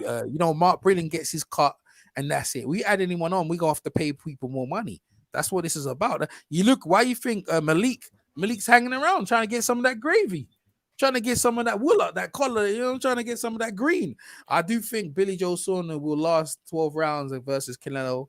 Billy will start out, competitive first 6 rounds, then Canelo will break him down with the body work, Billy will be looking to survive. Nah, man, he gonna come to fight. Billy gonna come to fight for his life. They gonna make that ring small, bro. They're going to make that ring small. He's going to have to fight for his life. He might get stopped. He might get stopped. No, if they shrink that ring, he's done. He's definitely done. They're going to make that ring small. There ain't no way Canelo just look. He has to. That's the thing about being the B side. You have to give in to all the negotiations, bro. They ain't gonna have no big bloody ring. In Mexican pay-per-view, they ain't gonna have no big ring let you run around like Sugar Ray Leonard out here. Hell no, they're gonna make that thing nice and tight, nice and small. So listen to this. I was saying, going back to the JD's, what I'm saying is that when you have a small team, you don't have to pay that many people money. So JD's was taking all the thing, but he weren't watching what Fury was doing. And them boys over there dodgy. You know what I mean? Fury and them boys are dodgy over there. And because them gloves, they look fucked up. I'm just gonna be real with you. I don't know why. That was the first fight. That was the first fight, though. It wasn't the second fight, though. It was the first fight, though. For real, that was the first fight. So Wilder already invested in looking at that was the first fight. It wasn't never the second fight. You know what I mean? But what I'm saying, if Wilder knew that in the first fight, then you should have took the fight, my man. I mean, you got the draw. So what Wilder was trying to do, right? Because he was advised by Shelly Finkel, is to beat Fury, then go back to AJ and get more money. But really, he didn't need to do that. Like, he should have went straight for AJ and sorted out money, and then they could have had a rematch clause in there. But they didn't want to do a rematch clause. Eddie Hearn was the one blocking the fight. He blocking because he's trying to serve it. He thought AJ would get knocked out, but then he realized I made a mistake. I made a mistake because he was scared of Wilder. He was scared of Wilder, but AJ was telling him. Eddie Hearn? Eddie Hearn was the one blocking the fight. Because he was scared of Wilder. He's like, man, this guy, the PPC gonna take everything. Wilder's gonna win. But then you try to protect AJ, and then you try to protect him. Look at this, right? You try to protect him. You let him walk into Andy Ruiz. Like, you dumb, bro. Like, tell me who's more dangerous, Wilder or Andy Ruiz? For who? For AJ? Yeah, who's more dangerous? Or just as a fighter? Andrew Ruiz is more dangerous than Andrew Ruiz is more dangerous for AJ. because AJ likes to fight up close, and Andy Ruiz likes that. Wilder is easier because Wilder got them long arms. AJ can slip and he's quick. When AJ gets inside, AJ like, see what he did to Klitschko? He got them short uppercuts and explosive. Wilder, AJ will beat him up. Wilder, but AJ gets close to Wilder, Wilder's in trouble because you know Wilder needs you to be outside, right? AJ gets inside of Wilder's arms, Wilder gonna get beat up, man. Wilder gonna get beat up badly. Eddie Hearn's a coward. See, this Eddie Hearn's a thing, coward. though. Eddie This Hearn's a the coward. Go ahead. AJ, the AJ I know, the AJ that I see, he like to take breaks. See, Wilder, Wilder can fight 12 rounds. Hell no, he can't. See, it's that break. Look, bro, Wilder Who don't can't fight 12 rounds? Wilder can go 12 rounds. What? Let me tell you, Joe Troy. Let me tell you, Troy. What? Look, how many rounds? Let me tell Go you ahead. something. How many rounds did Wilder? How many rounds has Wilder won recently? How many rounds has he won? I know he goes rounds, but how many rounds does he actually win? He don't fight in the rounds, bro. He don't do nothing. He just puts the jab out the air. He waits for you to make a mistake and throws one punch. Tell me I'm lying. Tell me I'm lying. Does he fight 12 rounds? He goes 12 rounds, but he don't throw no punches. You know what I'm saying? So he ain't doing nothing. I can only go because you gotta remember when he fought Bermain Stavern. Yo, that was the first fight. That was different. He listened to Breland in that time. That's when Breland in the interview said that's the first time he only listened to me. Other than that, he never listened to me again. He never used the jab after that. He listened to me and he got his hand broke. That's why he never threw it again because he broke his hand. So he kind of got gun shy. Said I broke my hand on him. I ain't doing that again. He broke I think it was his jab or his right hand on Thingy's head. So he said I ain't gonna do that again. But what I'm saying is that he goes to the rounds, yeah, but he ain't working. He ain't working. Nah, man. AJ would have listen. Eddie Hearn admits now, yeah, because his coward tendencies, he thought he was saving AJ, but then he made a mistake. He looked at Ruiz and said, "Dude, this fat tub of lard, AJ should be able to beat him," didn't he? He looked at this fat guy, looked at the black guy, black guy, skinny, muscular, and he was like, "Nah, man, you can't fight him. He's too dangerous." Like most white guys, some white guys see the black guy looking at, they don't know part of that guy. He looks to, and he's shouting, he's scary. They said he gonna kill AJ. AJ's an assassin, bro. AJ's a little killer. You know what I mean? And AJ did more in the Olympics than he did. He got bronze. AJ's a gold medalist. Like Eddie Hearn don't understand. He looked at the guy by body weight and just said like this fat guy can't do nothing to AJ. But you see, it was the mentality. AJ's mentality. AJ wants to fight. Ruiz likes to fight. It was, the styles mixed good. When AJ came to fight Ruiz, who came out on top? It was the fat boy. He's better at fighting than AJ is. And that's why AJ got smashed. Every time AJ tried to fight him in the first fight, AJ got smashed. Every time. But then AJ said, yo, the second fight, I'm on my bike. Wilder, on the other hand, Wilder don't throw no punches. He just goes the rounds. So AJ was more suited to that style. And then you could see it. AJ would have probably beat him. He would have beat Wilder. But, Eddie Hearn didn't see that. He missed one of the biggest fights in history. And consequently, AJ would have had every belt in boxing and Fury wouldn't be here. But, Wilder went the opposite route. And here we are now. But Billy, going back to let me ask you this question. Let me ask you this question right quick, right? Because I know you follow boxing for a long time. How do you feel about? And before I say this, we just talking. I don't want to offend nobody. We just having a conversation. How do you feel about white trainers training black fighters, going back to the early part of the 30s? How do you feel about that, as opposed to black trainers training black fighters? What, professional boxing? How you feel about that? Professional boxing, or are you talking about amateur boxing? You talking about professional boxing? Professional. Nah, I feel, man. Some of the white trainers, if they got the knowledge, then you gonna be with them. I mean, it didn't. Mike Tyson's one of the most lethalest dudes on the planet. Was a white trainer, man. Like you gotta understand, yeah. Like some of these fighters come from poverty, and whoever can get them out of their circumstances to teach them something, whether they're black or white, that's what you gotta go with. It's not a color thing in boxing. It's a knowledge thing. You know what I mean? Like someone who's got the knowledge and they're gonna care for you. You're gonna go look at Marvin Hagler and the Petronellis. You know what I'm saying? I can keep going down the list, man. There's loads of black trainers, and they go with the black fight. James Toney, Bill Miller, Emmanuel Stewart. But what I'm saying is that you got to go with the guy. You got to go with the guy in the system that you can gravitate with. You know, the knowledge. So boxing is one of those sports there you go. It's like, you know, like a fix. You know, a puzzle. Which one fixes? It ain't a color thing. See, when people watch a boxing, they look on a color thing. I roll with this guy because I can resemble him. We're fans. But in boxing, it ain't like that. It's like you roll with whoever you gravitate to. You know, whoever you know, these guys, even though look on their color, there's certain fighters and trainers, they gravitate each other, they have the same sort of energy around each other. You know what I mean? Like if you look at when you look at JBs, right, and you look at Wilder, they have the same kind of like-minded attitudes. You know what I mean? They're kind of like bubbly, like to have fun. He's a trainer, even though we don't see him as a trainer, but he's a trainer. You know what I mean? So it ain't never gonna be a color thing, man. Boxing's in that's one thing when boxing racial lines like that.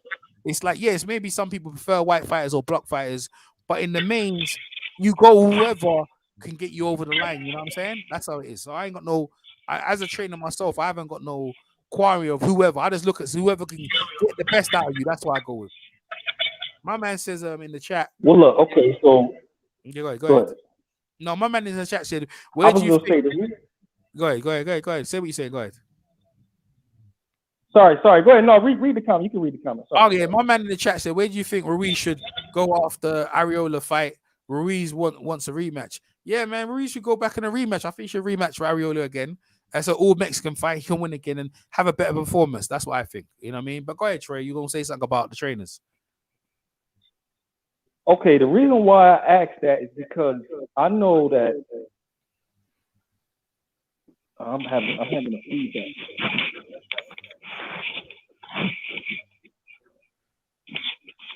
Can you hear me? Yeah, man. Go ahead. Okay, I was saying,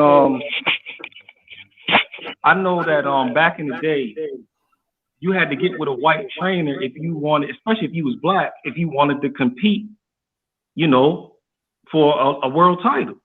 How many black fighters had an all black corner back in the 30s? Back in the 40s? Sugar Ray Robertson. That's what I'm asking. Sugar Robertson, Joe Louis. They had they had all black corners. Okay. Jack Johnson. Yeah, Jack Johnson. You know what I mean? There's loads. It's loads, man. Okay. All right. Yeah, because you gotta understand is them times there, some black fighters couldn't fight for title. Like in England, you know, if you look at how many black trainers in England, there's not only many in it coming out of England, but loads of black fighters coming out of England, right? So so certain thing is like, you know, got a lot of trainers, people getting trainers getting their license, and it's all about networking and being with people to get you where you're gonna get. Listen, that's the thing about boxing. No one can stop you and your fighter, right? No one can. You take your fighter. If you got money in boxing, you can go anywhere. Anyway, hear what I'm saying to you. I can take my fight, go to America, fight in America. I got my license. I can fight in Germany. I can fight in Australia. Boxing's a world sport. If you got money, you can fight anyone. You can bring any sparring partners in. You know, boxing's about bringing money in. Like, for example, right? You're my boxer.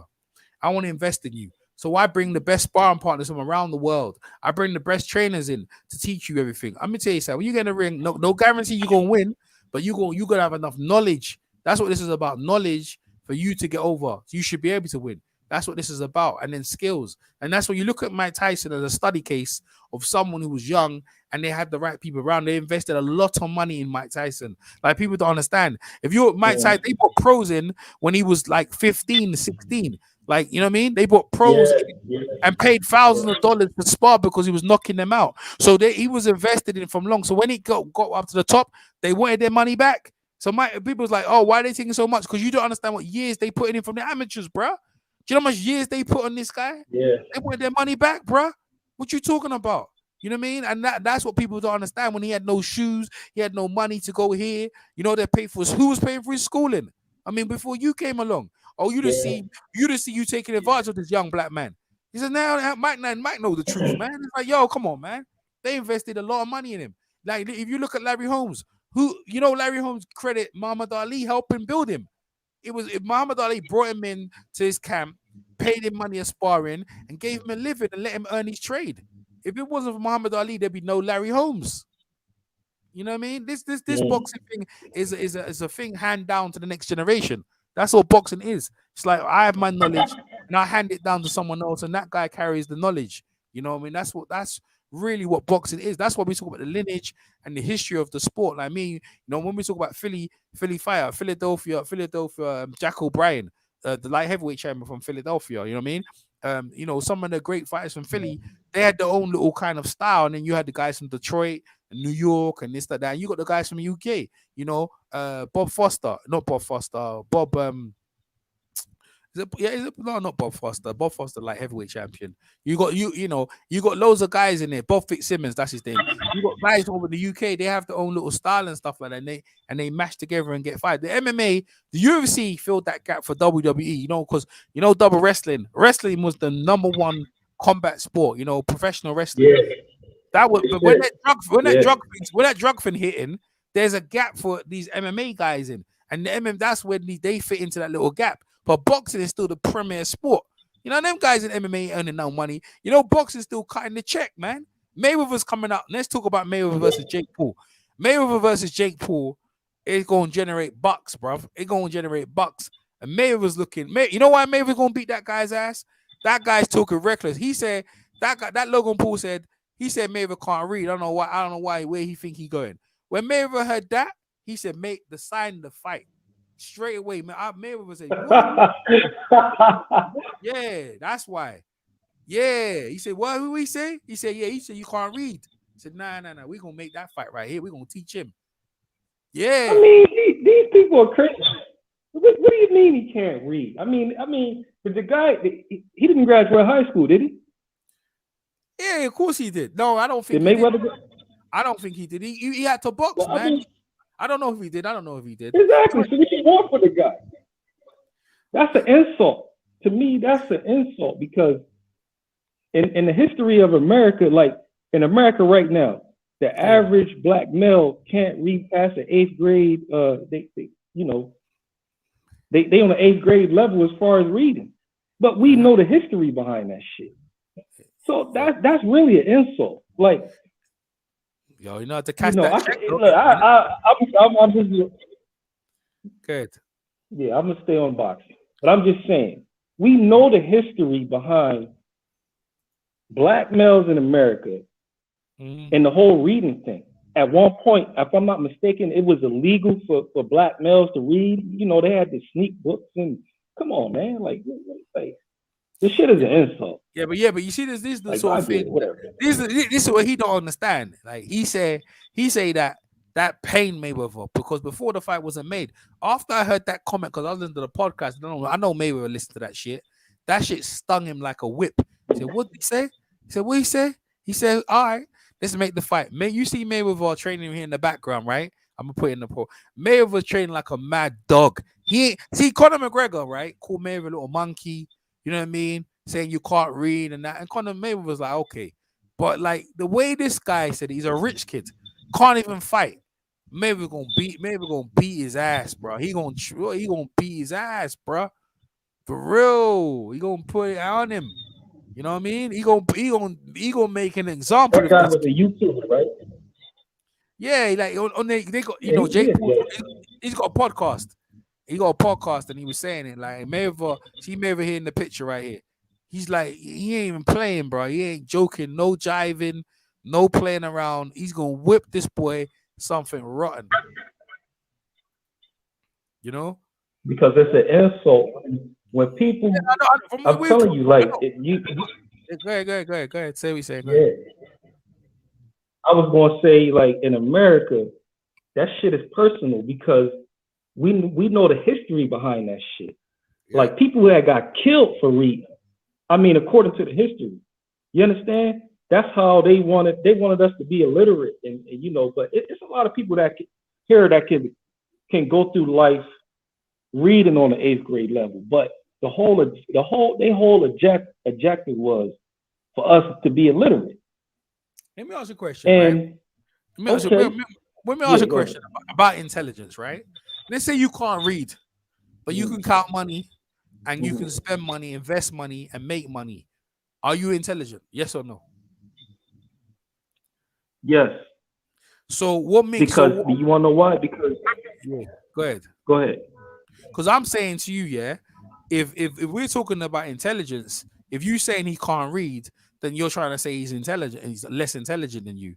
So my thing is this: he's intelligent than you, but he's a millionaire. You're a millionaire. And if he can't read, that makes him smarter than you, right? So he done some stuff without doing stuff that everyone normally does. That makes him smarter than you, right? You know what I mean? Because we've tried, intelligence in this day, you need to be able to read. Well, everyone can read, but does it mean they're rich? Does it mean they're a millionaire? Because that's what Mayweather is. And Richard Branson over here, who's got his own airline, he never went to school. He never finished school. He never finished school at all. You know what I mean? Like people, what they think in this day and age to be successful is what everyone else is trained to in school. You need to read, you need to understand. Yeah, that makes you understand, but you might be a parrot that's reading and just remembering.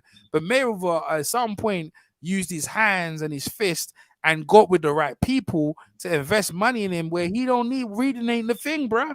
This is not the thing. This is about making money and accumulating money and keeping money and staying undefeated. Now he Mayweather works on people's ignorance. Hold on. Now look, check it. I hear what you're saying right there. I get it. But see, when you in these social circles, right, around all of these people, and you got to remember something. Mayweather, he's an alpha in the ring, but outside of the ring, we talking about a different story. This is where all the bullshit come from, because you may be around a group of people. Yeah, go ahead. Right, and they can insult you and add a little slick shit, because you got to remember, 50 Cent, he did it when he challenged Mayweather to read a Harry Potter book. You see, that shit is insulting to some people. Yeah, but because that's even worse, because he used to be his friend. That's even worse, right? Exactly. Now, take it, because all this shit starts from the classroom. Mm-hmm. And, up here, when I was going to school, we did, say if we was reading Shakespeare, you know what I mean? Which is one of my favorite things to read. Yeah. Everybody had to read a character. You know what I'm saying? And if you couldn't read, the kids would make fun of you. That's where that shit come from. It's embarrassing. He didn't have to worry about that, because he didn't have to go to school to get embarrassed. You see what I'm saying? He didn't have to go to school. But that's a hump you got to get over. No, but he didn't go to school long enough to get that. But look at it, right? He provided for his family. He provided for his kids. He got money. He got money for everyone around him. And he's an entrepreneur. He's got merchandise, endorsements. I mean, the man holds hang. He don't need to read when you hang around. What you need to read for when you hang around with people like Warren Buffett? I mean, let him read for me. Yo, you know what you're doing. Like, Mayweather is a shrewd, crafty businessman. And the thing, what you need to read for when you hang around people like Jay Prince, who's just a billionaire, bruh. These are the people he was rolling with. Jay-Z. You know what I mean? Like 50 Cent, right? When he got with Mayweather, his career was nice. Where he at now? Career's done. Mayweather's career is still shining. You know, what happened to that vital water where he had that water, the vitamin water he had? 50 Cent, right? Vitamin water. Curtis Jackson, he ain't 50 Cent no more. His name's Curtis Jackson. What happened to that? Like, Mayweather is still doing his thing, and then you won't take yourself. This is what he did to destroy Jarrell's career. You know what I mean? That's how he came on. 50 Cent. He's a hater. You know what I mean? He's the number one hater. That's what he is. Jarrell was doing his thing, trying to destroy people's career. He don't want to. Yeah, go ahead. I was gonna say 50 Cent is a guy that hones in on your weaknesses and exploit that shit. I know people like that around where I'm at in the hood. They do that shit. They exploit your weaknesses. Mm-hmm. Yeah, he from the street, and he know how to keep talking ish about you and to demean you in public. But you see, the Mayweather took all that and went and beat Conor McGregor, because the number one criticism was Ronda Rousey. I mean, that was you talking about insult? Mayweather over the past 20 or 30 years, I've never heard a guy be more insulted other than Muhammad Ali when he was there. You had a woman saying she could beat him, right? Out of nowhere. Yeah, and wait a minute. If I'm not mistaken, she pulled that he can't read shit too. Okay, yeah, she did. And that Kerry Champion, where's she at now? Kerry Champion's on that bullshit because apparently she got domestic abuse, and she, in her mind, Floyd hit her as well. Floyd's like, I don't even know who you are, man. I've never talked to you. Why you think And that's the thing about people when they watch TV. For some reason, they emphasize like they're attacking them. So every domestic case that Floyd was involved, you know what I mean? Like you know what I mean? Like no one was there. That was him and his family and his loads of domestic cases. But they're gonna roll that on Floyd. Now, this is the thing, right? 50 Cent. They tried to character assassinate. Yeah. 50 Cent saying that now. Then you have the whole of the UFC talking about boxing ain't ish. You know, the MMA is the real sport. With this, that, the other. What happened when one of your best came in there? Your very best came in there. Mayweather cleaned him up. Now you got this YouTuber, right? This is what Mayweather gonna do right here, right? Mayweather gonna say this. I'm gonna do this for all you people who say you YouTubers gonna come out here. I'm gonna give your boy such a beating that you lot will think twice to come out your computer to come in this boxing world of mine. Mayweather gonna whoop this boy's ass, bro. Like real talk. You about reading. He gonna smoke this kid, and people don't like this kid because he went to that valley, the Chinese valley where people commit suicide, you know, in China, and he took the mick of people's bodies, and people still ain't go over that joint right there. So I don't know what he talking about. I don't know what he talking about. He gonna do it for China. He said, "Man, but they gave him a pass for that shit." Nah, they ain't no one gave no pass for that shit, bro. They ain't go over that shit, bro. Did he making money? Nah, he making money. They still hate him. Like China hates him. The people in China don't forget that shit. They don't like him. You know what I mean? And his brother, they don't really like his brother. I like his brother though. His brother's better than him in a way, in a lot of ways. You know what I mean? But his brother's been accused of rape, man. He forced some girl to give him oral sex or something like that. I don't know. And he got the FBI breaking in his house. In any case, Mayweather made this fight because the dude said something about he can't read, and I was like, when I heard that, I was like, oh, you went there? Okay, all right. Next, I know the fight was made the next day. The next day, bro. I said, yo, because he feels some kind of way about that shit. Oh yeah, he does. You know what I mean? I get it. Like he's trying to hold someone. Yeah, let's talk about Errol Spence and Crawford. Why everyone's riding Errol Spence say he kissing a dude? He's trying to say he ain't real. I mean, what's your take on Errol Spence and Crawford? Listen, man, let me say this about Earl, man. Errol Spence is amazing. What guy you know besides? I mean, Vinny Pazienza, he got into a car wreck and he was kind of fucked up. But when we saw that shit Earl went through, you know what I'm saying? We seen that. You know what I'm saying? Earl could have died. He came back, man, and fought through that shit and took on Danny Garcia and beat him. So I'm riding with Earl until the wheels fall off. Crawford, I like Crawford. That's my guy. But I can't deny what I saw. What about him kissing the rapper? Trying to kiss the rapper? I can't get that shit a pass. If any man is kissing any man, obviously, okay, we know what it is. You know what I mean? I'm just gonna keep it. Yeah, he tried to kiss him. But I mean, that don't have nothing. Good. No, I was gonna say that don't have nothing to do with his boxing career. You know what I mean? I don't follow what them guys do on the outside, man. Whatever they do, that's their life. But as far as boxing, Errol Spence is one of my top 5 favorite fighters. The dude got skills. And I don't know what people was watching when he fought Sean Porter. That was one of the best performances I ever seen. See, because he didn't have to fight Sean Porter fight. But he went in there, he went and met him in the middle of the ring, they scrapped it out. He didn't get enough credit for the work that he was doing in the inside. Man, that fight was whack. I mean, that fight was whack. Nah. I like the way he felt. I like the way he fought Kell Brook, where he was going for the knockout. Like he ain't going for the knockout for the longest, bro. He ain't the same guy no more. He used to fight in a way, and I used to like it. He used to go to stop you. He don't do that no more. He fights the box. You know what I mean? It's like self-preservation. I think he tried to stop Sean Porter. I just think he couldn't stop him. What about Garcia? He was fighting Garcia like he was scared. He was fighting Mikey like Mikey. He had a ton of bricks in his hand. He was weary, man. I was like, "What you weary? What you scared of Mikey for? You little Mikey should have rolled up and stopped Mikey's ass." I was disappointed. Nah, bro, he gave him an ass whooping. That was an ass whooping. Well, he boxed. Yeah, he boxed him. He boxed Mike. He schooled Mike, but he never tried to stop him. No, he never once went in for the kill. Crawford now on the other end, that's a different. Crawford ain't fighting the level of position as Errol Spence, right? But Crawford on the other side, he goes in to kill you, bro.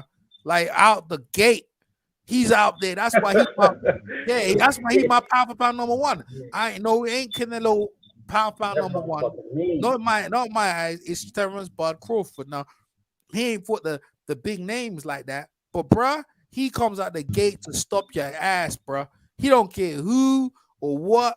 He comes to stop you. The only problem I got with Bud is like he's just comfortable being over there. He ain't trying to comfortable like my contract running up.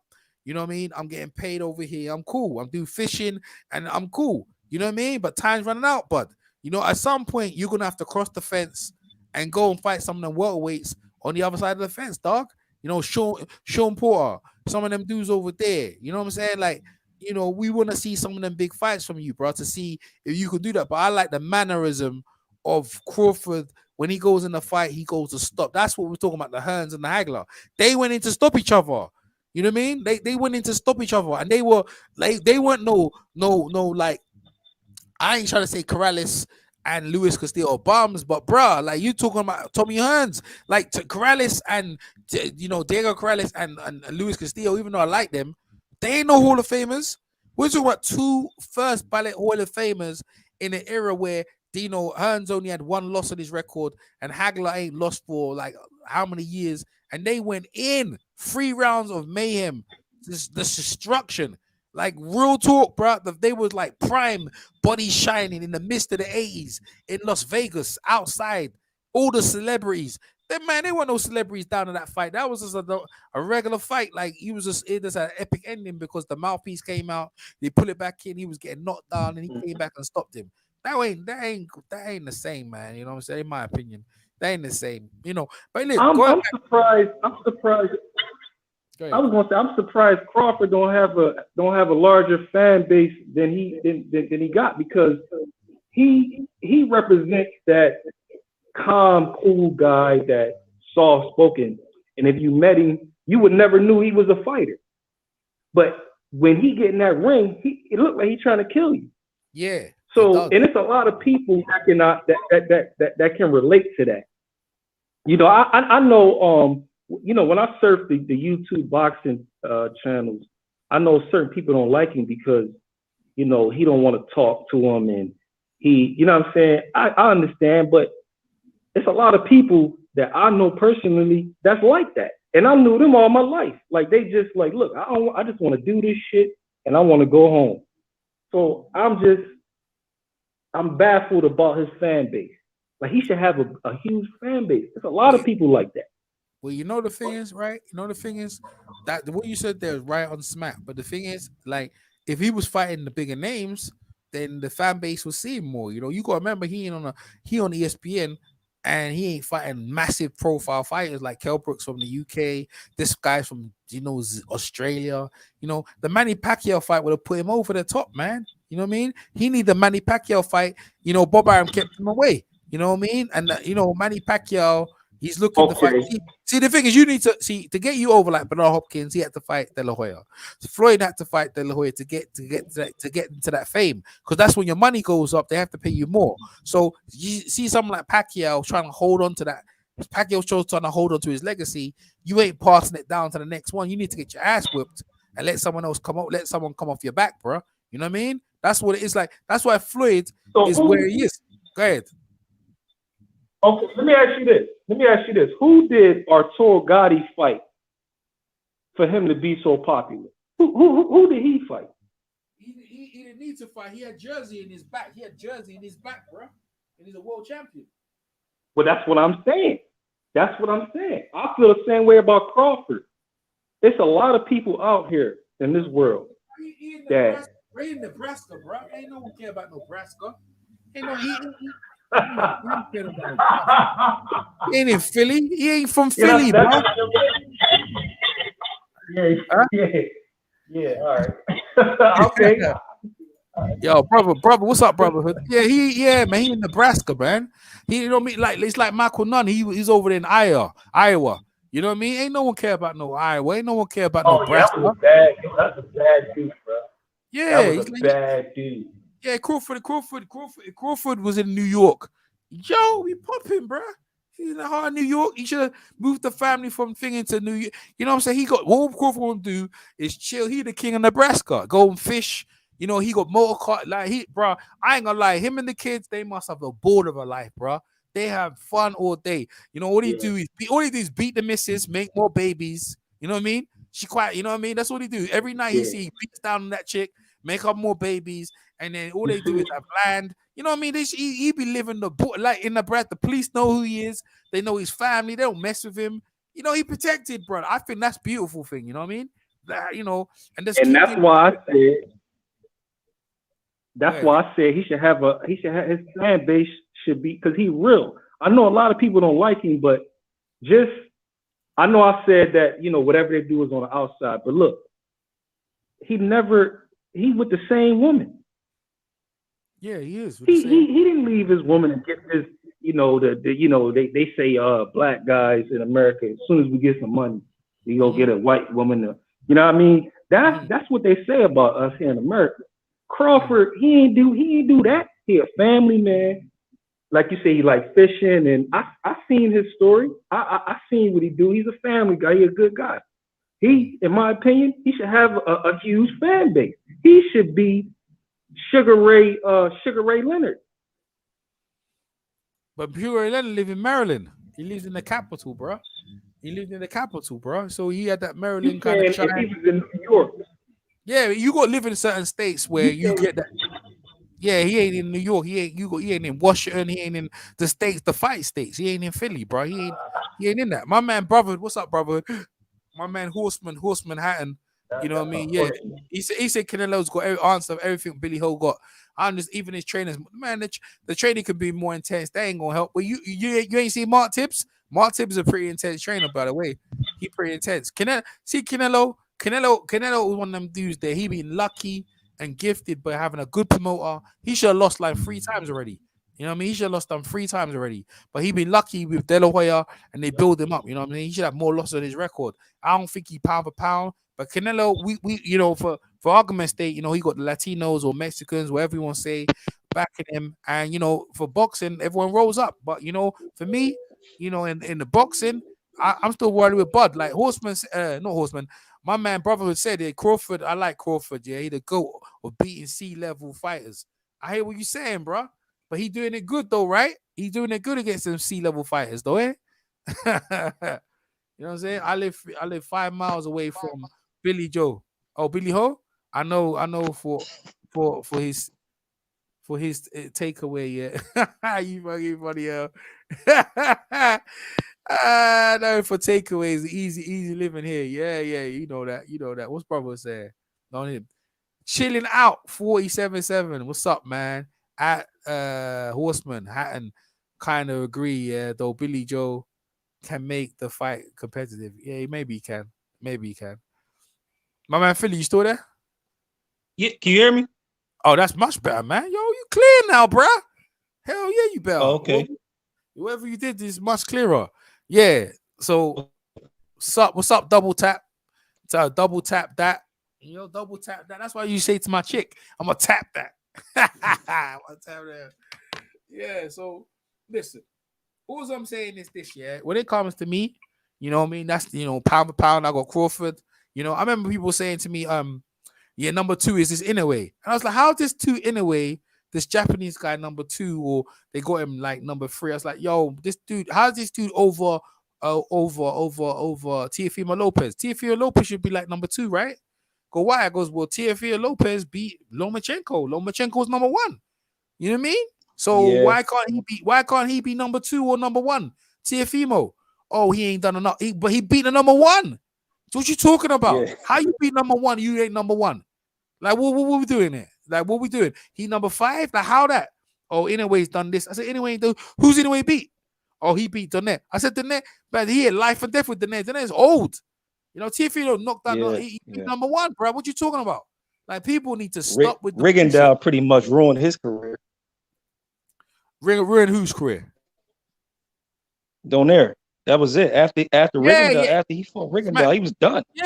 Yeah. So how you exactly? So now look at this, right? Rigondeaux's going to fight Casemiro. He gonna fight him, right? They know Rigondeaux's old. Oh, Rigondeaux whoops that ass and retires. Man, oh, Rigondeaux whoops that ass. He's got it, Casemiro. You know what I mean? So I don't hear no bullshit, bro. Like this, man. We could argue about boxing for days, but you know the best is the best. But the best is always done by the matchups and by the promoters running. These promoters, yeah, and their greed and how they're catching people off, you know, year layoffs, trying to make people old, you know, all because they want that money. You know what I mean? They're killing the sport, bro. You know, they're killing the sport. Why don't let these people fight? You know, let people fight and, you know, don't tell us about how much they earning. How about you just get in the ring and let people whoop? If you look in the 90s, guys were getting their wig snapped back, bro. In the heavyweight division, they were getting their heads snapped back because the money, they had to fight for the money, man. And that's why if you look look at this, right? You got a decline of numbers of fights from 2000 to 90 into the 80s. So here's what I'm saying to you. In the 70s, guys regularly had records near 60 or 70 fights. In the 80s, guys had records in 50, around 50, 60, right? Now you have in the 2000s, guys have records around 30 to 40. And now we go here. How many guys, like I know Canelo's got 50, but guys regularly, they don't have that many fights. You'd be lucky if you got a guy near hit. If you look at a guy who has 100 fights in his record and he ain't that, you'd be like, yo, that's what's that? You'd be looking at that's crazy. How did this guy got 100? That it don't happen. It's like, you know, you look at these guys in the old timers and you see, you know, Archie Moore had 200 fights. You're like, what do you mean he had 200 fights? Is he crazy? How can one guy have 200 But you fights? know why that is, right? They ain't got no money. They were poor. Well, look, that and the women. See, a lot of people don't talk about this. A lot of them fighters that had those records suffered a lot of brain damage. So the women started putting their sons in the football and basketball. That's what happened. Bro, let me tell you something. That's what they tell you. That's not happened, bro. What happened is, is that America's amateur system became a point where it changed. The amateur boxing changed. You know what I mean? Like boxing on the 80s was on normal TV, right? Now they took boxing off the 80s and in the late 80s and they put it with Don King and a lot of these guys. They said you have to pay pay-per-view, right? So now you have a whole generation in the 90s where all the big fights you had to pay for, so they never saw none of the big fights.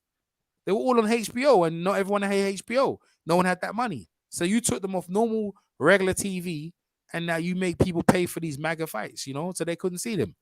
You know what I mean? That's why. You know, boxing used to be on regular TV. That's what it is. And NBC and all them, you know, them channels you got over there, ESPN. You could just watch them, a massive fight, a big mega fight, and that generates the next generation. So they stopped investing in regular TV and they made it hard for people to watch. That's if you look at UFC, it's easier to find UFC and their media because it's smaller. So if you look at young kids, they're more into UFC than they are boxing. But that's true.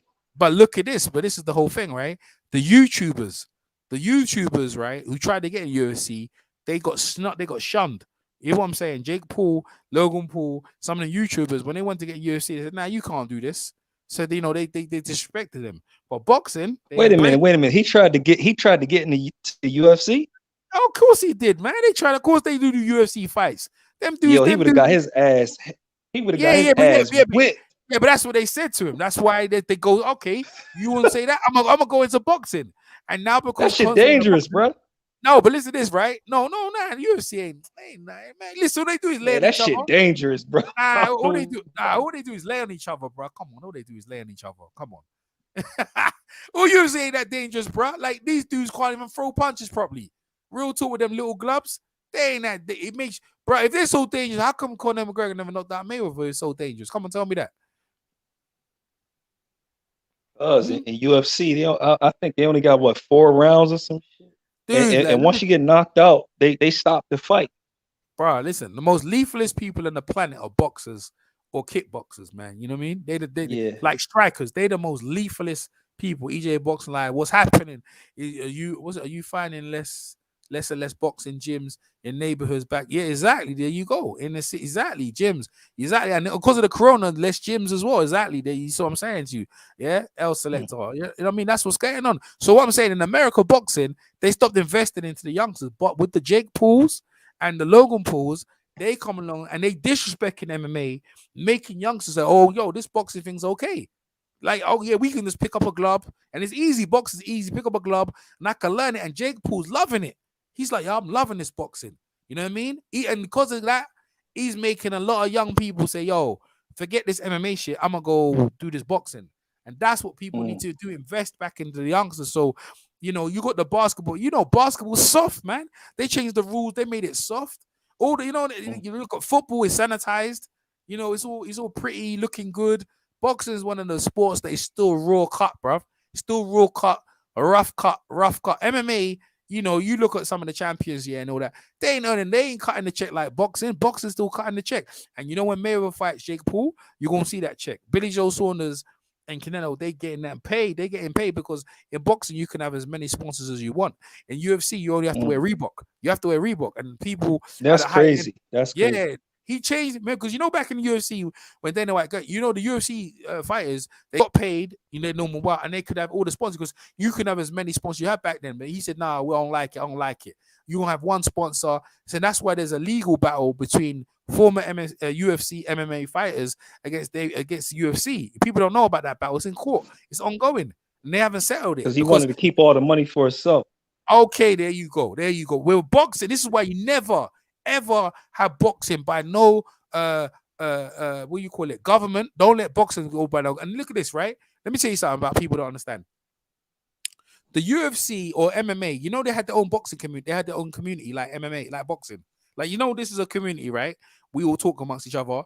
The MMA community had their own community because they had Pride and the UFC, and there was two different communities. When Dana White took over, all them channels got shut down. So now you only got one voice from Errol Hawani, and you have to go. That's how you, or you got Luke Thompson. You got to go to their channels to listen to what they have to say, and that's it. They got no voices. If you let people come into boxing and govern boxing all over, we don't got no voice, so we have to take it.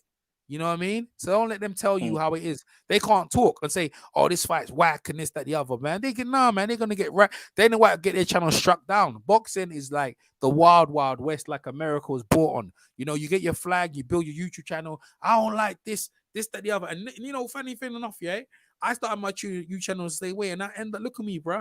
I end up to start my YouTube channel, and I go to the media event. Eddie Hearn saw me and said, "Yo, you know what? Why you get your media credentials?" I said, "What's that?" I'm gonna give you a media credential. He helped me get my media credentials. I went to all the fights.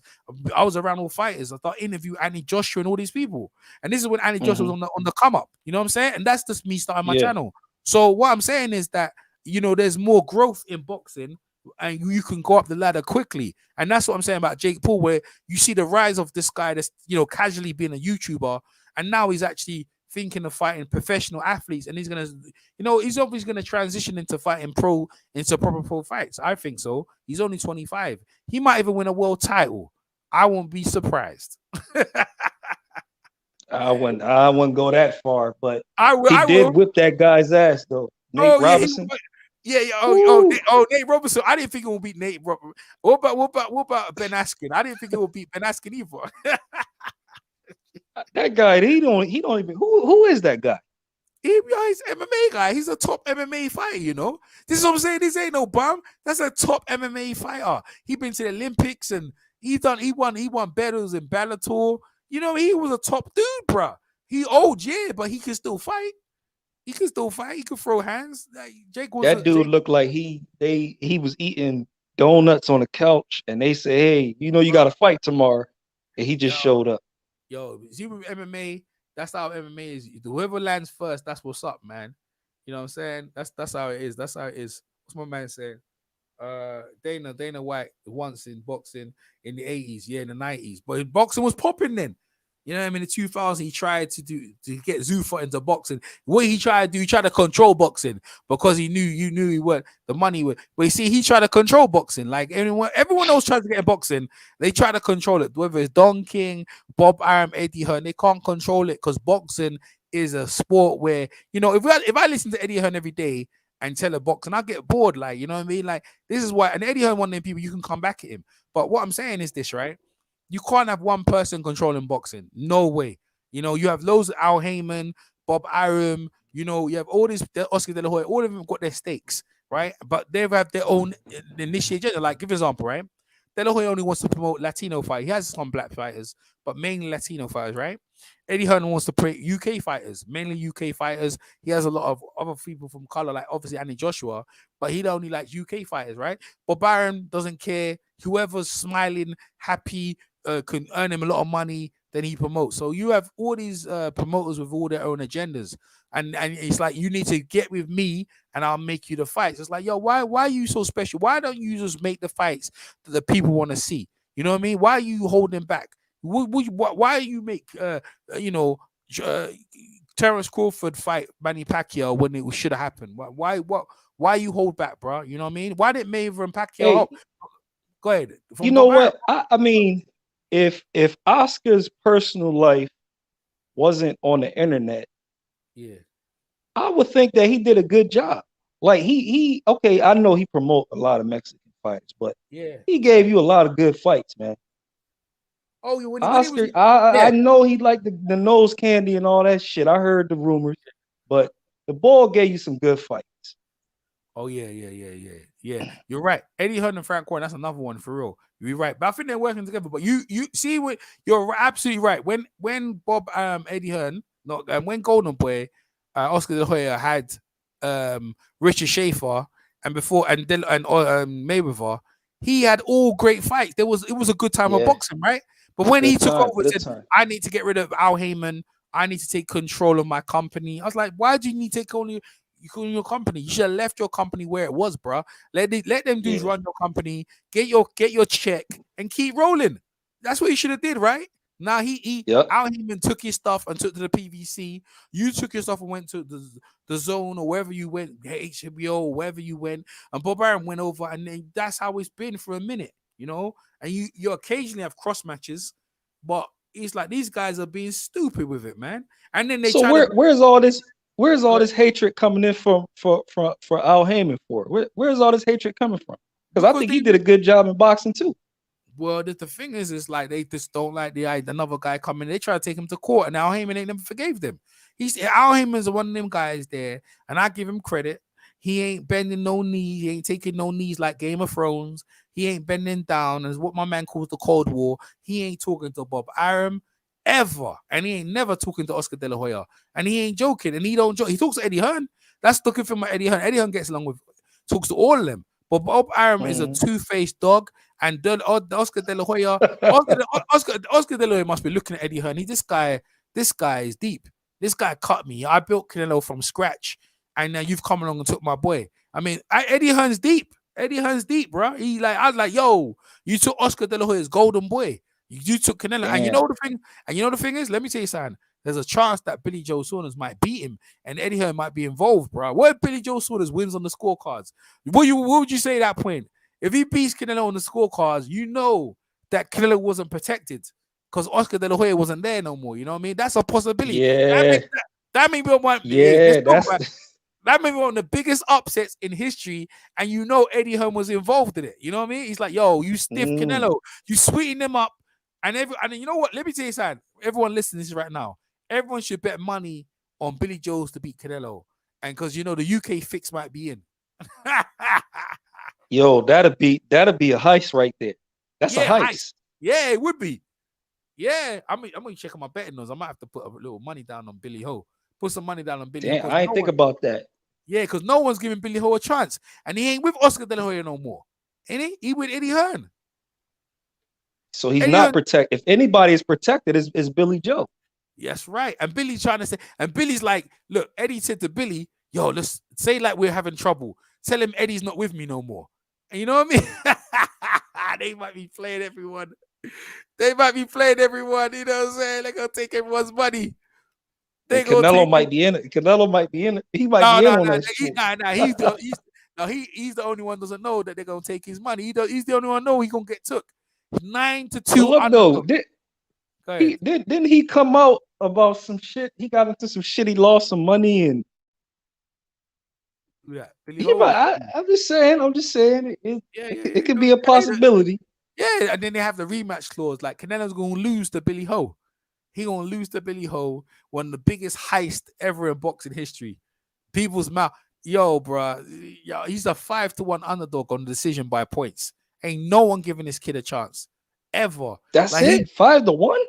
yeah, that's on. I've got it in the UK over here, but on the knockout, he's 22-1. 22-1 on the knockout for Billy Joe's to knock out Canelo. You know what I mean? 22-1, bro. Overall, I think it's what's the thing? What's the other one? What's the other bit I got here? Okay. Yeah, that's how it is. Yeah. I mean, they ain't no one giving him a chance. He's 9-2. 9-2 underdog. Ain't no one. They might be playing us. They might be playing us. That's a heist, man. Yeah, biggest heist. I think Canelo will be fine with it because he ain't, Canelo, he already got a loss on his record already, and he already done went up and made history, fought this guy, fought that guy, so he ain't really tripping. A draw is 18-1, by the way, my man. El Selector. A draw is 18-1. You know what I mean? They might do him because he's not with Oscar De La Hoya no more. He ain't protected. Oscar, he's protected when he was with Oscar, bro. He was protected, bro. Because it's in Oscar's best interest. Is it in Eddie Hearn's best interest to protect Canelo? I don't know, man. Because Canelo Mhm, not really, he ain't really doing the numbers he's supposed to be doing on the zone, right? Yeah, well, Eddie came in and told Canelo, look, break the contract. What you need to do with the zone is do a fight-by-fight contract. Like, that's what Anthony Joshua does. So Anthony Joshua goes to the zone, he does a one-fight deal. So that's what Canelo's doing. He ain't really signing a long-term. He does a fight-by-fight with the zone, where the zone's much better. You know what I mean? So that the zone probably give him like 50 mil up front for the fight. And then, the zone can make money off, replaying the fight and all that other stuff. So that's what I think Canelo realized, he saved money because they cut. What he did is, like, Oscar De La Hoya, for breaking the deal with Canelo, Oscar De La Hoya was getting 30 mil off the bat, and Canelo was getting 100 mil. You know what I mean? But then he's like, so the zone was almost paying like 200 mil, but because of the corona, they weren't getting their money back. So they had to break ties, with Canelo, say break ties, but Oscar still stays on the platform. You know what I mean? And that's basically what happened. And then he said, and then Eddie Hearn was helped him. Canelo said, look, I'll work with you. Forget Oscar, all right? And I'll do a new deal with you where because Eddie Eddie don't need the money like Oscar. See, Eddie's Eddie's a rich boy, right? He's a rich guy. He don't need anyone's money. He's got money. So Eddie, when you work with Eddie Hearn, there's one thing he does. All the fighters, they eat. They get nice money. When you're with Earn, he's Earn with Hearn. He makes sure you're looked after. So Canelo's getting paid well. But when it comes down to these scorecards and these judges, all I can say is Hey, so what about that kid Ryan Garcia? You think he pulling that shit? Because it looked like he want to leave Oscar too. Oh, what's that one he pulled out of the fight with Javier Batuna because of what? What he said? He said mental illness. Yeah, because he's sick. Because he's gonna get his ass whipped by Javier Fortuna, innit? That's what he means, right? See, right? Javier Fortuna will go smoke him. You know that? Hey, that motherfucker can fight. Yeah, he can fight, bro. Yeah, he ain't no Euro bum. Yeah, like, he ain't no guy that from the UK they think they can roll up with. No, Javier Fortuna can fight. And people from the UK can fight now, but that Ryan, there's no way that the what's his name thingy should have been in there against the Ryan Garcia, Luke Campbell. There's no way Campbell Soup should have been in there. There's no way. Hell no, we should have been in there with him. No, he should have been Devin Haney, And where's all these lightweight matchups that we want? Ryan Garcia, now there's real smoke on the horizon. You out of here. You disappeared. I mean, come on, bro. Like, you don't want that. You don't want that. You just want to be on Instagram or whatever the followers he had, whatever he do, and he million subscribe. I don't know why. He's funny these days, right? I mean, you say you 38, right? If we was younger, right? If we was in our early 20s or teens, right? I reckon I'd had 1 million subscribers as well, bruh. I reckon I would have had 1 million followers. You know that?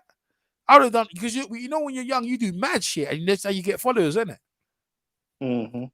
You know what I'm saying? If I was younger, and remember again, when you're at school, how many people in the school you know?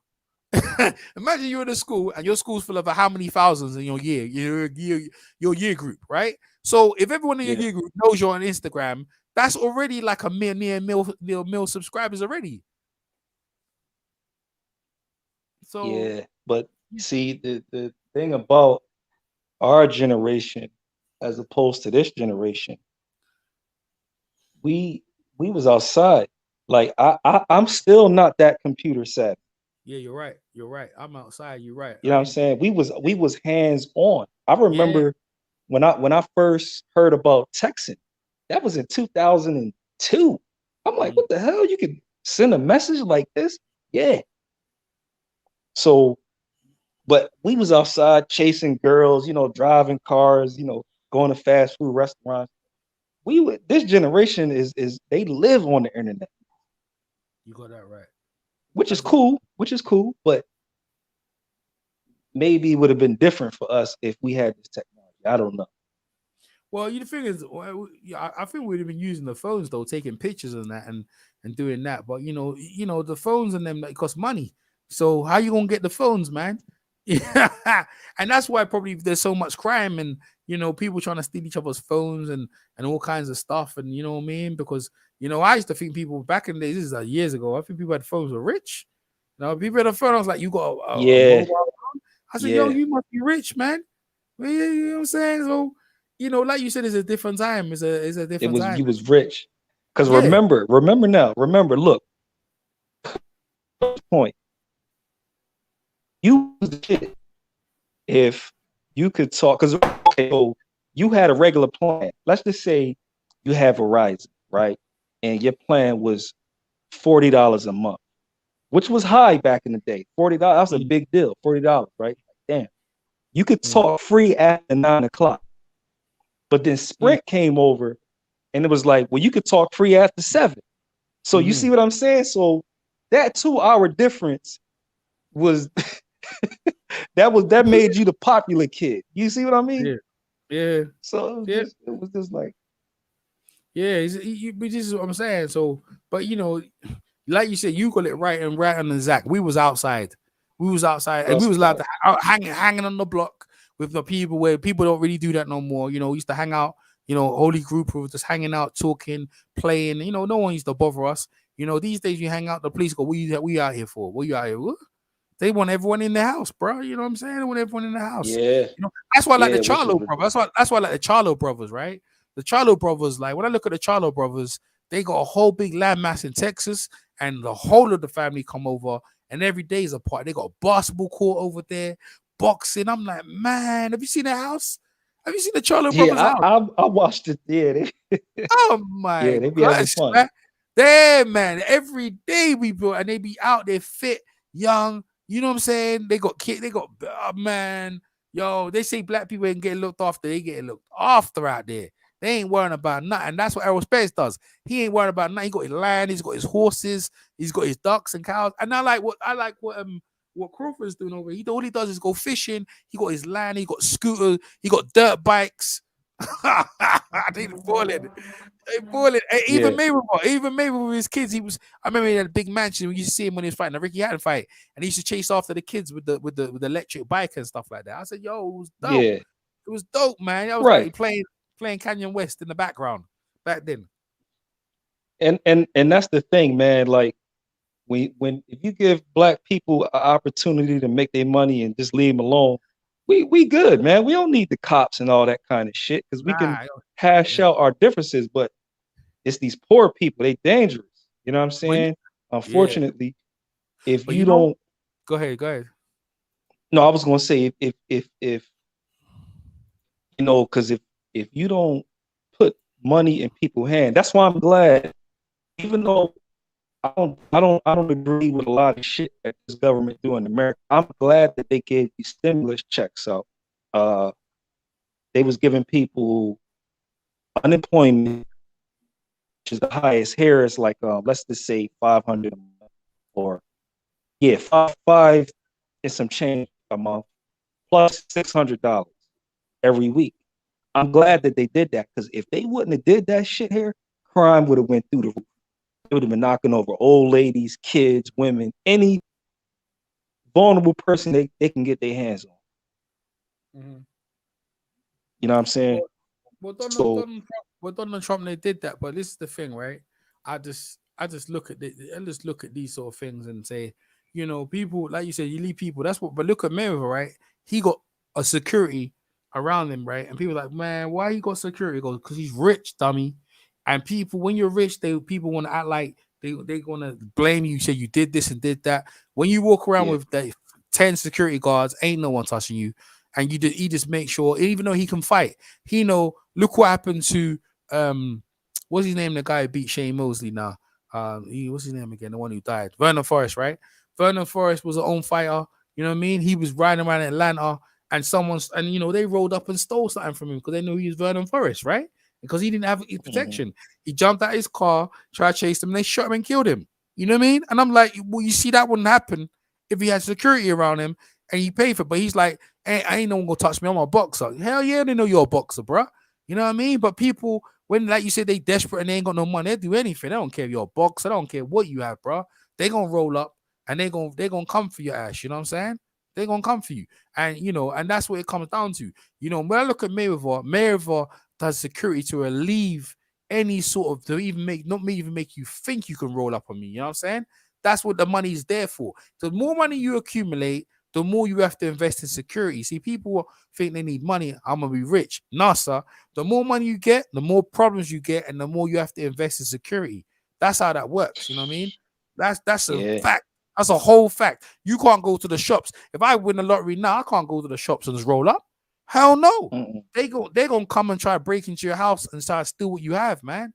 You know what I mean? That happens to regular folks. That happens to regular folks. So Mayweather's like, so now you got to live in a neighborhood where there's other rich people. Because you live in a neighborhood where there's other rich people, why we need to rob each other? We're all rich.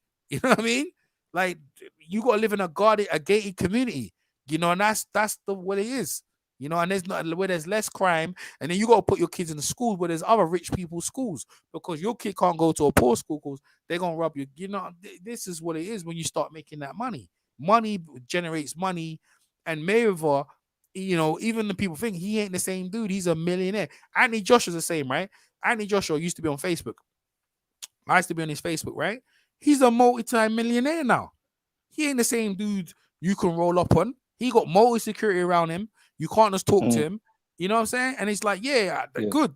They have to protect the man. The man's worth how much money, And that's what it is. This comes with the territory, Lennox Lewis, he don't need security so much now because he's not worth that much, but he's still worth a certain amount of money. And this is what I'm saying to you: when you got money and people, that's why they kind of roll in the same circles, Yeah, but well, how is it up there? Because I know in America, when you a celebrity, yeah, you get a lot of attention, and the women, like down here, like that shit that Mike Tyson went through. That's the shit that you really got to worry about now. Mike's dumb though. Mike's dumb. Like, Mike's dumb. Look at this, right? How you gonna go to a pageant, a Black Miss America pageant, and this girl's not a hoe, but you think she's a hoe, and you gonna call her at 10 in the morning and say, I want her to come? Like, Mike, it's like, Mike, you crazy? Like, that's trouble. Ain't that's trouble. You know what I mean? Like, Mike from the hood. That's what we do down here. We call bitches over. But you be calling her a bitch, but she's a Miss American pageant, bro. She ain't a normal girl. She's a smart girl. And then you dating Robin Gibbons. She ain't dumb. Like, you dating like intelligent Black women. You know what I mean? Yeah, you gonna get that. You might get that between the legs, but they gonna tax you. They gonna tax you. The average girl on the street ain't gonna. They're not smart enough. Like, these girls are smart. Man. Well, look. What I was saying about Mike was, because he's from the hood, right? Yeah. Because he still got that side of him. That's the side that come out. Like, I'm gonna call this John over. We going, you know what I mean? Whereas though he didn't really grow up with a lot of money. He probably didn't know, you can't do that. You can't move like that. Nah, he didn't care, bro. You saw him playing around at the pageant. He went down there, right? Because you gotta remember, like, Mike Tyson, right? I don't know if he lost at this point to Buster Douglas. I'm not too sure. I think it was around that time he lost or whatever. And he went down there to the pageant to forget about stuff, right? He took the girl's number. The girl gave him his number. And then the guy called her and said, look, Mike wants you to come over. It's 12 o'clock. She goes, yeah, I want you to go over to get autograph for her. That's what she was thinking. She naive, right? You can see she ain't clued up. She naive, right? She like Mike. Everyone likes Mike. Mike's famous. You know what I mean? Mike goes, yeah. Mike's thinking I'm gonna bang that. Mike's looking at her like she a hoe. I'm like, Mike, there's girls who are hoes, and even if they are hoe, they want you to treat them with respect. Because you heard Mike, because man, maybe I know I banged her, it was cool. I didn't think nothing special, but I didn't walk her to the door. I think maybe if I walked her to the door, I don't think she would have did that. Yeah, probably, Mike. Yeah, you treat her like she was a hoe. You treat, you know what I'm saying? Like he treated her like a hoe, bro. He brought her in and said, yeah, fuck off, man. See you later. You know what I mean? And she was hurt. That's a good point. You got to do Yeah, that shit with regular women. yeah. But that's what I'm trying to say. But he didn't want to. He's like, he didn't need to though, because he'd been doing it with other girls, and it's like even though he look at her, see when he talk, listen, bro. Let me say, see women, yeah, they scornful, and even if he didn't rape her, she gonna say that. Look what happened to Tupac, right? That girl gave him head in the dance floor, right? And then Tupac took her in the room, and then Tupac's boys came in and just had their way with her. You know what I mean? She was like, nah. And, she thought Tupac was gonna save her. She was like, man, Tupac didn't care, right? He didn't care. He didn't care about it like that, right? And she was hurt, and then she took him a call, say he sodomized her. He didn't do nothing to her like that. It wasn't even him. They actually know it wasn't him, but because he was there and they hate him, they implement. It's same. It's same with Allen Iverson. Like there was a fight in where he was, Hampton, whatever. Allen Iverson was in the area, and they said it was him. It was like he wasn't even there. It's only because that shit was crazy what they did to Allen Iverson. If you're a celebrity and famous, that's why Mayweather, smartly enough, he has security. And she's security. Let me tell you about the security he got. They ain't just average security. They former policemen. You understand? They're former policemen. So they know other cops. You know what I mean? They're the big cops. So when the police come over, try plot evidence and do that, that's not happening. Former FBI, he got former FBI guys working for him. So that you ain't gonna set him up like that. Yeah, that's what you need. You think when you look at them, dude, you think they're normal big lump. Nah, man. They police, FBI. You need that inside of you because these people are crafty when they want to set you up with that. You know what I mean? Yeah, that's deep. That shit deep. Yo, I didn't think about it like that. No, I know. I didn't think about it like that. Nah, no, bro. This is what I'm saying to you, bro. See what I'm saying? They didn't normal security. Like they before they come, they surveilled the whole building. Who over here? What there? We gonna go here. We gonna make sure, and Mayweather, that's how he runs it. He runs the ship clean. You ain't make sure I want no trouble. I want no one touching me, putting their hands on me, keep the fans away from me. You know what I mean? Because he understands that, one of these people gonna say I did this and did that. And I'm finished. Like you don't see what happened to Michael Jackson? Shit. Look, listen, let me tell you about Michael Jackson. If Michael Jackson never had them kids around him, he'll be living his life right now, still alive. I'm telling you right now. Michael Jackson had them kids around him, running around his house, and no one ever tell Mike, like it was all right. It was cool in the 80s. You're near the age. Mike was still in his 20s. Can't do that shit, bro. Nah, you in your 40s and you got all these kids running around. You ain't got no kids of your own. Now people like, man, this is getting weird. And look at that guy who died, the one who had the Playboy mansion, Hugh Hefner. Yo, bro, this guy who walked around the robe every day, rich guy, young 18-year-old girls busting their cherries every day. Every day he be busting some of them innocent girls. You know what I mean? But okay. But look, I wanted to ask this question, right? Because I know one of them brothers just got accused, and I think we talked about this, accused of sexual assault, right? It was the brother, right? Jake brother. Oh yeah, that's right. Jake's Jake, Paul. Yeah. I heard the girl. The girl said he was with her. She was chilling, and next thing you know, he grabbed her head and she started sucking his dick. And then she was like, "Oh, why'd you make me do that?" He goes, "What do you mean? I was horny, like." And she was explaining the whole thing. It was like, "I can't believe he did that." But I think it's the same thing again. She didn't like the way he treated her. He's like, "Cool, let's go." It's like she sucked this dick. She goes, "Hold on a minute, I got wipe." She goes, "This is shit." She hold on a minute, I got wipe my mouth. He goes, "Nah, come we good." So she didn't want to walk out there with sperm around her mouth. She wanted to clean herself, and he said, "Nah, you gotta go." That's why she upset. He didn't let her clean herself up. Go ahead. I heard that he made her sign like a consent agreement. Is that true? I don't know about that. I'm listening. Go ahead. I'm listening. Okay. So what I hear is when celebrities, when they have like guests over or women over, they make them sign an agreement that, listen, you can't talk about this, or you come here, whatever the case may be. Yeah. You know what I'm saying? These women, they be breaking those agreements. Gucci broke the agreement because he a fool. Why? Listen, brother. It's the same thing with Mike Tyson. They lack of character, the lack of care, gonna go to him. He done forced her. She said she didn't. I mean, he grabbed her head and she start doing the thing, right? Now, what I'm saying to you is that she said, I wanted to clean myself up, before, because I don't want people thinking that we done something.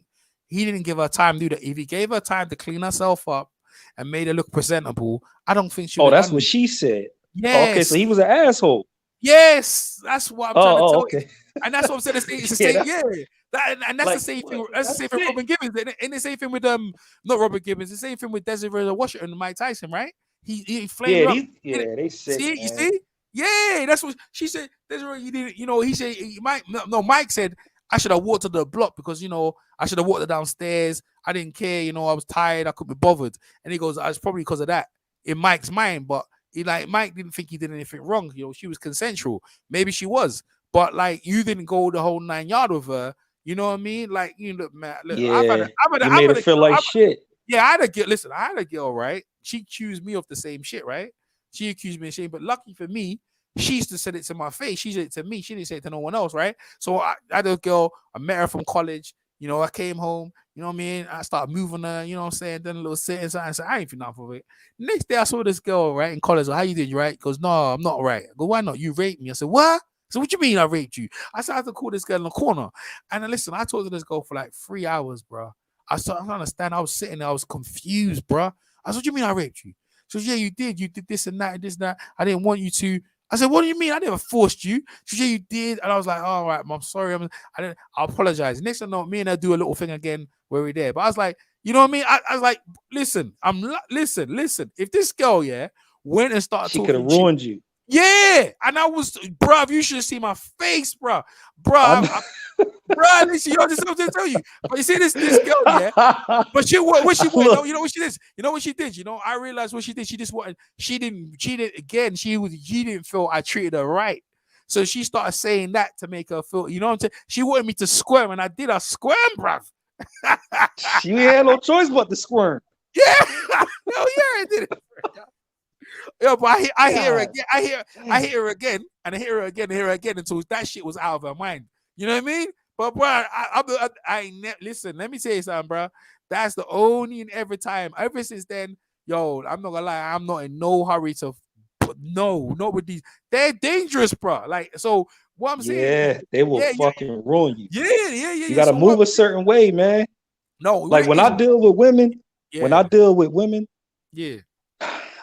Say, because I live by myself, right? So whenever I have a nice little joint I met come over, I be drinking wine sometimes and shit. So what I do is I let them open the bottle, and I'll be like, listen, I take them a tour of my house. This the kitchen, this the bathroom. I do that to let her know it's nobody in here but me and you.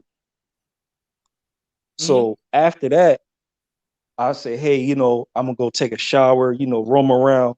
The kitchen, the if you want some cheese, it's in here. If you want butter, whatever. I let them feel comfortable, because a woman could just, you know what I mean? Women are delusional. They can get paranoid out of nowhere. Yeah, they can. But you see what I'm saying? And then a lot of them be having past traumas that just trigger, and she'll put you in that shit. So you gotta make them feel comfortable, bro. And that's what I do, me personally. But you see, the thing is, I felt with these women, is it was after the fact. Now, after I did my thing, she went to college. I remember, you came to my house. She went one way, I went somewhere. I went to get something. I was cool. But with her, I remember she wanted me to walk her to the bus stop. I was like, I couldn't be bothered. So the next day I saw her, her whole thing was like, you raped me. I was like, what? And I was like, yo, I walk her to the bus. Yeah, I didn't walk her to the bus stop, bro. And I was like, yo, you bro. got to. Yeah, what's up, Coach K? Yeah, what's up, yo? I was like, yo, but I'm trying to say to you, Mike Mayweather smartly relieved that situation. But even then, Miss Jackson tried to say she had a baby, he locked her in the house. But then when you heard up Miss Jackson, she killed Mayweather said she killed his babies. He had twins and she killed him. I was like, damn, that shit's messed up. That's because she probably was pregnant by somebody else. No, it was his kids, but she didn't want to have kids at that point. You know what I mean? She didn't want to have kids at that point. And I was like, the shit was messed up. Mayweather was like, he knew she was pregnant. He wanted to have kids with her. Because if you look at the girls he's been with after, they all look like Miss Jackson. You know what I mean? They look the same. They look like the same. But we're gonna talk about that. Yo, what's up, Coach K? Go, you come this way. Yo, Dan the man. What's up, Dan the man? Well, you confusing me with Zone? Nah. He's in the chat. He's in the chat. You're here right now. Okay. You know what I mean? All right. We were here with my man Troy from Philly. You know Troy? Say hello to each other, man. What's Hey, up, man? I'm I'm good. chilling. I'm good, bro. Yeah, that's cool. Yeah, this is probably the first time we met. So, Yeah. man. So what's happening? Now we was just chopping up on like boxers getting in trouble with women. Mike Tyson. I was trying to say like a Oh, lot yeah, of Robbie it, Gilbert. yeah. Well, no, Desiree Washington, but like we Oh, might, yeah. but we might as well go into the boxing because otherwise we'd just shift on that. What's your take on Billy Ho? Can he spring the upset? What's your take on that one? Go ahead. You know what? It's possible he'll win the fight, but not on the cards. What I mean by that is that I could see him boxing Canelo, give him a boxing lesson, and embarrass him. Almost in a situation that Andy Lara did to Canelo Alvarez, but he's the money fighter, so you're not going to get the decision on the cards, especially in his backyard. So I think that could be one scenario, or Billy Joe gets broken down to the body because no one's ever done that to him before, and I think Canelo has the tools to do it against a mover like him. So, yeah, it could go either way, but I do predict Canelo winning the fight. But at the same time, I do see Billy Joe Saunders winning the fight, but he's not going to get the decision on the cards. That's the way I see it. Let me put it like this, right? Eddie Hearn ain't Oscar De La Hoya, bro. This is a big fight. He's got a UK guy now. Me and my man Philly, we talking Eddie and Billy Ho come out if Eddie Hearn's not on his side, and we heard that stuff. This might be the biggest heist of all time. Billy Ho gonna win the fight. Eddie Hearn is at the same time. Eddie Hearn's a businessman, so he's gonna put nationalism aside and say, okay, who's gonna make me the most money? We know that's Canelo Alvarez. Why you think? Yeah, but Canelo ain't bringing the bag in though. Well, in the United States. I mean, look. Here's the thing. Come on. Here's the thing. You know, Canelo is the cash cow. Why would think about it? Eddie Hearn is already pre-planning his next fight after Saunders, which pissed people off. Which I can understand that, but that's the way it is. It always happens that way. So there's no. I do think Billy Joe Saunders could win the fight, but he's not going to get the decision. I don't see him knocking him out, much less. I'm just keeping it real. He gonna get the decision. So you think Canelo can out? You think Saunders can outbox Canelo? I think he could do it, but the thing is too, if he does do it, I wouldn't be surprised if he does do it. He's not gonna get the decision. I'm just being real. Why do you think he's complaining about the judges? Nah, what I'm saying is that the fix is in. He's doing not complaining. Him and Eddie working together. And see what you said he's not nationalistic. Hell yeah, he's nationalistic.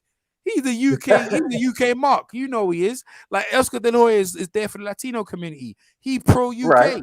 They going pimp him out. They gonna pimp Canelo out and have Billy Ho as the Mexican killer. That's what they're gonna do. That's what I reckon gonna do. Go ahead. Well, I mean, look, I understand that, but again, business is business, and I'm telling you that he's gonna put nationalism to the side. He's gonna make a decision based off who can make me the most money out of these two fighters. We know Billy Joe Saunders can't do that. The reason why, because he's cost so many promoters fights and the organizers fights in the past, millions of dollars by pulling out. I know this time around he might won't be able to get away with those shenanigans. So that's probably why he's pissed off at this point. Another reason. Yeah, but think about it. Sorry to cut you off. If Billy Joe pulled this upset out, he'll be a hero, man. Oh yeah, I agree. I think he'll definitely be a hero. But I just don't think he's going to get a fair shake. I could be wrong. I mean, this is boxing; anything can happen. But I mean, the way this is going right now, man, I'm gonna throw a little a curveball out there. Don't be surprised if Billy Joe pulls out of the fight this week. I'm just letting y'all know. Don't be surprised. I was thinking the same thing. That's his nature. But Eddie Hearn is up to no good. There's a fixed man like WWE wrestling. Jesse Ventura, man. There's a fix. I'm telling you, Eddie Hearn. They're gonna be big money. If you got some money, put your money down on the whole man. Billy Ho, he gonna come through, he gonna upset, he gonna shake up the world, and he gonna take the belt, and Eddie Hearn's gonna build him in the UK, and then he gonna say, look, he gonna say to Canelo, you're gonna have to rematch Billy Ho in the UK, and you know how that gonna work. Was there a two-way rematch clause in this fight? I wasn't aware of that. I don't know. Yeah, I don't know that. I don't know. Yeah, I don't know. What's up? I don't think there is. I don't think there is. You sound kind of far away. You might want to speak up to the mic a little bit. I said I don't think there is. I don't think there is. I don't think there is. Yeah, I don't think so either. But I mean, that doesn't mean they can't rematch down the line. But here's the way I look at it. I think Tyson Fury is supposed to be showing up for that fight too. He's supposed to be there. But I tell you one thing: if Billy Joe Saunders does not get the decision, this will be another excuse for Tyson Fury to not go with the AJ fight if this is going to go down. I'm just keeping it real. He's going to use that as an excuse. Say, this is bullshit. My guy couldn't get a fair shake. Why should I fight your guy if I don't knock him out? Yeah. So, I mean, I'm just saying, Tyson Fury being cynical and manipulative that he is, he's going to use that as an excuse not to take the AJ fight. But I'm just saying. It's a possibility, man. It's a possibility. Yeah. Who you think will win the fight? What's up? You broken up, brother. Can you say it again? Yeah, Troy, you breaking up, dog. You know your thing sounds whacked out, boy. I don't know what's that. Say again. What you say? Yeah, you're gonna have to come in and come back out. Yeah, I think his things are corrupt, but it's cool. Yeah, it's out of sync. Yeah. It's broken up, man. It's breaking up, Troy. Come out and come back in.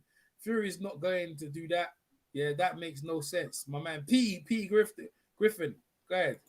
God, Dan is talking. Nah, he will. Look, come on, man. This dude, look, let's be honest. Tyson Fury's been complaining about inactivity for a long time now. That's number one. Number two, he's already fucking created this goddamn campaign, this conspiracy about, they're conspiring against my guy, Billy Joe Saunders, to not win the fight against Canelo. They're going to do whatever they can to make sure he doesn't get the decision.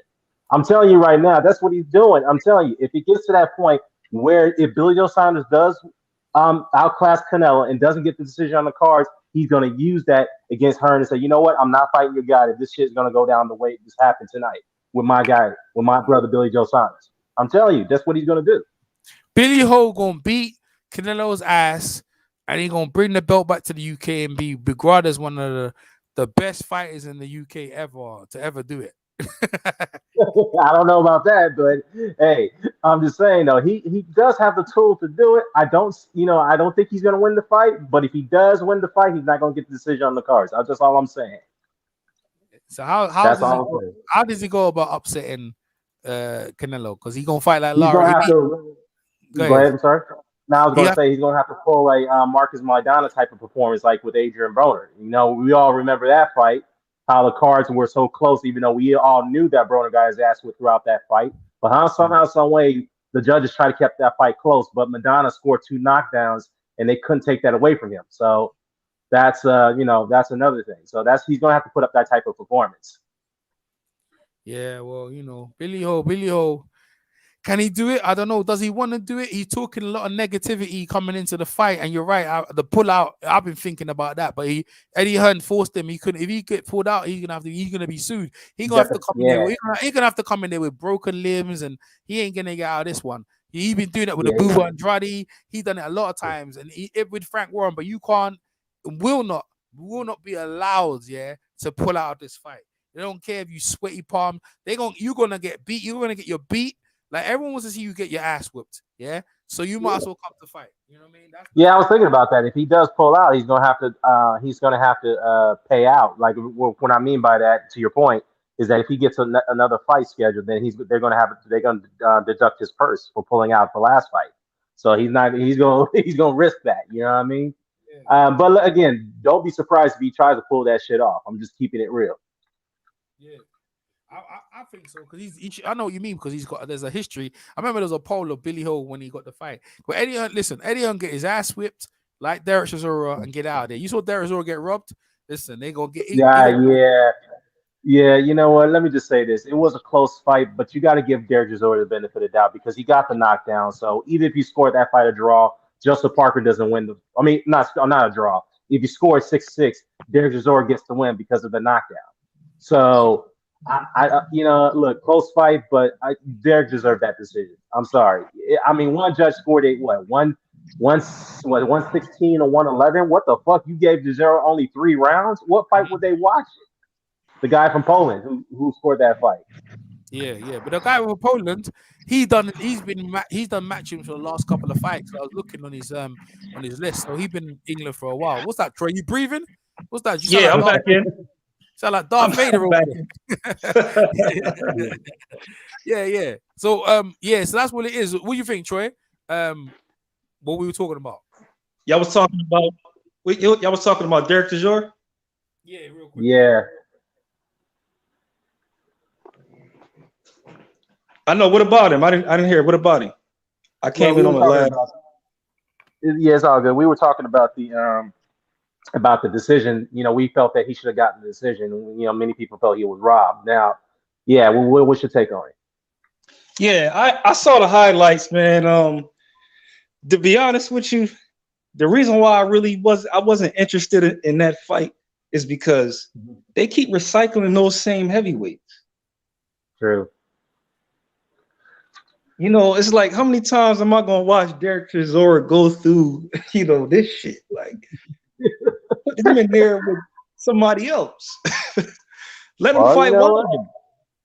I agree. He needs to fight somebody. Yeah, he needs to fight some fresh blood. But the UK scene, they love Derek Chisora. So no matter who he fights, they're gonna watch him fight, even if it's recycled opponents. But to your point, it's gonna get to a point that's gonna get tiring. His number's gonna decline. So I agree with you on that. So yeah, he needs to fight a Wilder. Hell, get Trevor Bryan in there. Hell, somebody new. You know what I mean? Get somebody new in there. Same thing for Joseph Parker. It's not really Derek Chisora, because I like that guy. You know what I'm saying? I like his attitude, but it's the Parker guy. It's like, come on, man, you gotta fight somebody. Well, I don't know. What was the point of Joseph Parker winning that fight? I mean, I know it gets him back into title contention in some ways, but is Eddie Hearn trying to get a rematch from Parker and Joshua? Who wants to see that? We saw what happened when they fought the last time, the only time, man. That was a terrible heavyweight fight. I'm just keeping it real. So we might get to say, I mean, maybe a little different, but if Hearn can sell it, great. But the fact is that who are they going to match up with Parker? Usyk? That's a bad matchup to me. I'm be honest.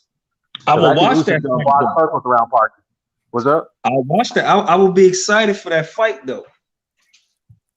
Right. I mean, yeah, that's a good point. It's something new. It's a different stylistic matchup. So, I mean, who knows? Joseph, I mean, the things I like Joseph, man, but the things that he's kind of regressed, ever since he's been stepping up on war level. So it's like, I don't know. It's like he's unsure about himself in fights.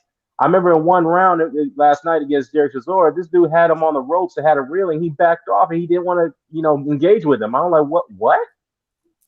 Why'd you back off? I was like, he backed off when he had him in trouble on the ropes. That right there didn't make any sense to me. But, like I said, though, Joseph, look, regardless of what we thought, he won the fight, but he definitely got to have to figure this out with Andy Lee. Yeah, Derek should fight Andy Ruiz or what's the other game? Areola. Areola, you know what? That's the thing about that. Areola, that's the best I've ever seen Areola looked in a long time, even though he lost. Yeah, for real. That's the best I've ever seen him look. I guess because of that weight loss, and him looking, he looked a lot lighter on his feet, so he looked better.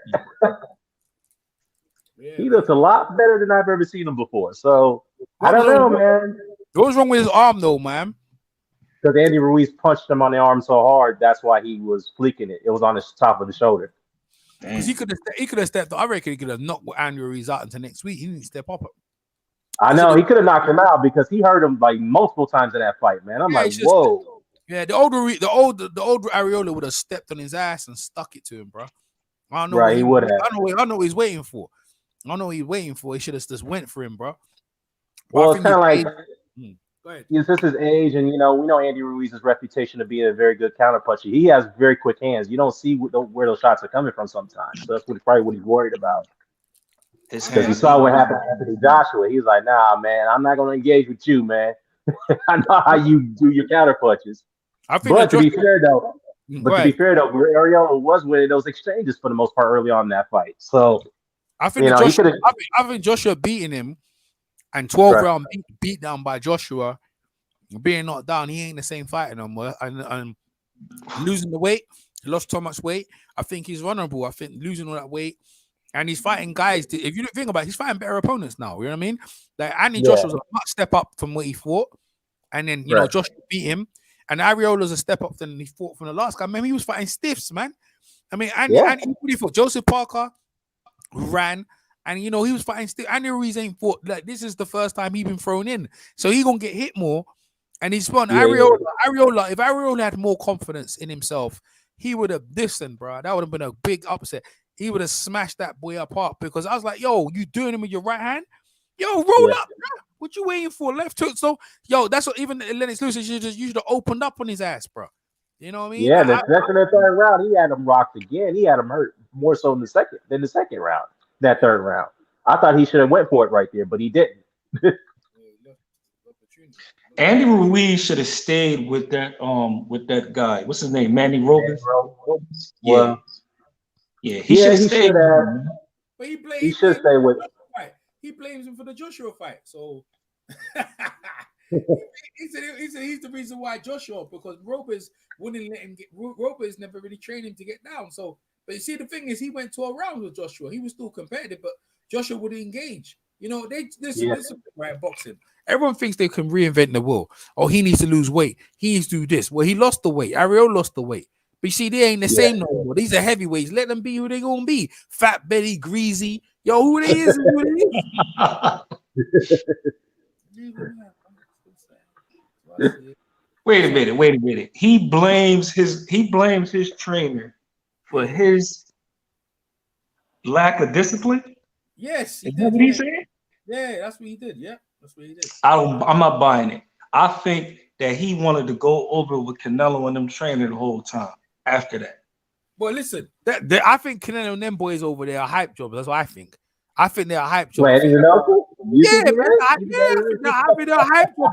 I think they're a hype job. Canelo got so many losses in his record. He been getting away with it.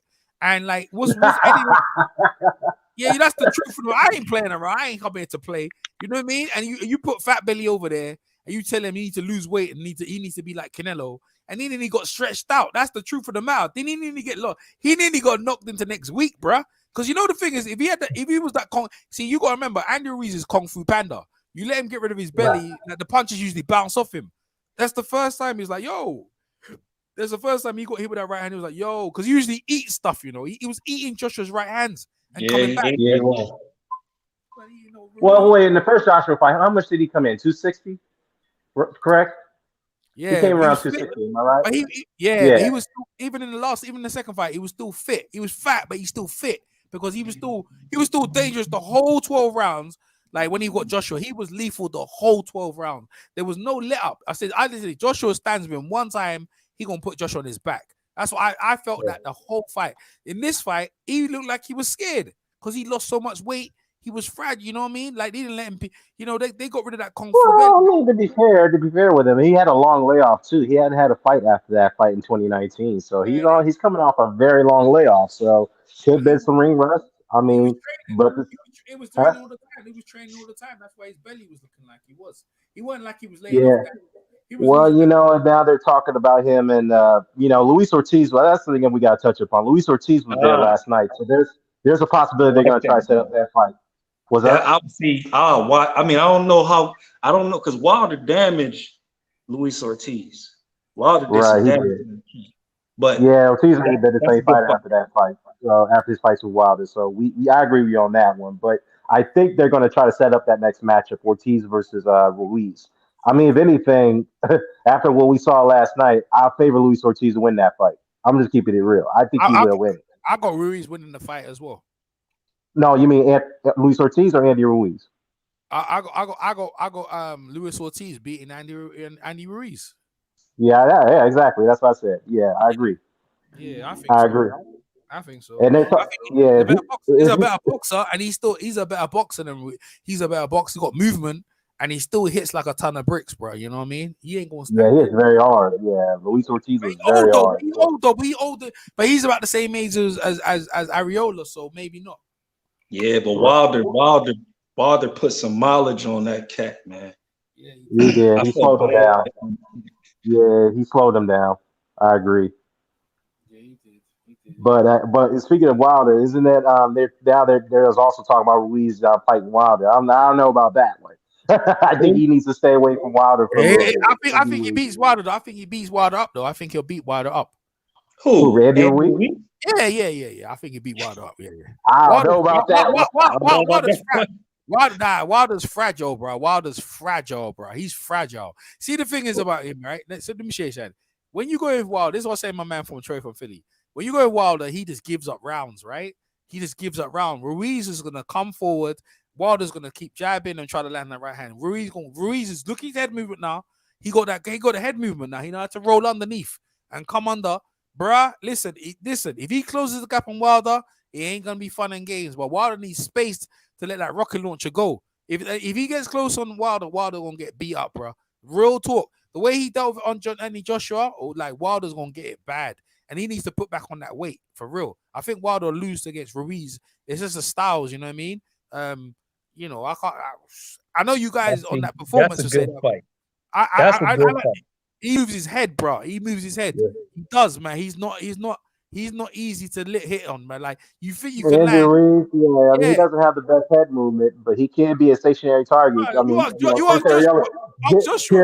Ferriella proved that last night. I'm just letting you know that. Well, to be fair, Anthony Joshua did too. You know why? That's why I said that Reynoso is a bad trainer, because Canelo doesn't move his head either. That's true. That is a good point. He parries, right? He parries, but Ruiz, when he was with Robles, they make him move his head. That's the different style. That's why he got hit. He was trying to guard. He was trying to parry, and like that, he doesn't normally do that. He moves his head. You know what I mean? They completely changed his style. They made him more upright, like Canelo, and he's more square. See, this is why Canelo gonna get his ass whipped at some point, because he's too straight. He's straight up. You know what I mean? So we see. Well, I could give Eddie Reynoso credit for one thing. They are very damn good counter punchers. I'll tell you that, because those guys will hit you with some quick counters. You don't know where they're coming from. So, they'll throw in different, in wide different angles. But I mean, look, man, Ruiz. Obviously people are disappointed about his performance because we expected Ariel to be knocked out within 3-6 rounds. Oh, but he put, that's what the odds makers expected to happen. Yeah, I think Ruiz was a 6-1 favorite to win this fight, 7-1. Yeah. So the odds makers were pretty high. They expected him to be gone within 6 rounds, but nobody saw that knockdown from Ariel coming. Nobody saw that coming. Nobody expected him to put up a very good fight. So, we all knew he was going to give an effort, but we didn't think he was going to be this competitive. Hey, let me. Hey, Dad, what'd you think of Lara, bro? Lara looked nice at middleweight, right? Oh, I mean, it only lasted 1 round, but damn, that straight left, man. He put a lot of attention to that left, man. We fought Lamala, wasn't it? Cornflake, whatever his goddamn name is. Yeah, I mean, he should have been at middleweight a long time ago, but he said he could still go back down to 154, which I think he can, because he looks kind of a little flabby to me at 160. I don't know. What do you think? I think that's what my man Troy said. He said he looked flabby. I said I didn't look at that. I just look at him whooping ass. He looked flabby. Nah, man, I saw him look. Listen, I said he's a problem at middleweight because listen, he fast and he hurt. I said he's a problem, man. That's what Troy. That's what Troy came in. He said, "I'm coming over here. Did you see him look flabby?" I was like, "Nah, I ain't looking at that. I just looked at him. He looks flabby, man. That's what Troy. Well, I don't know if he rehydrated a little too much. I don't know what happened there, but yeah, he looked a little flabby in that fight. But that didn't matter. He got the guy out in 1 round. He looked quick. He still looked fast for a flabby guy. He looks quick still. So, but now, what's up?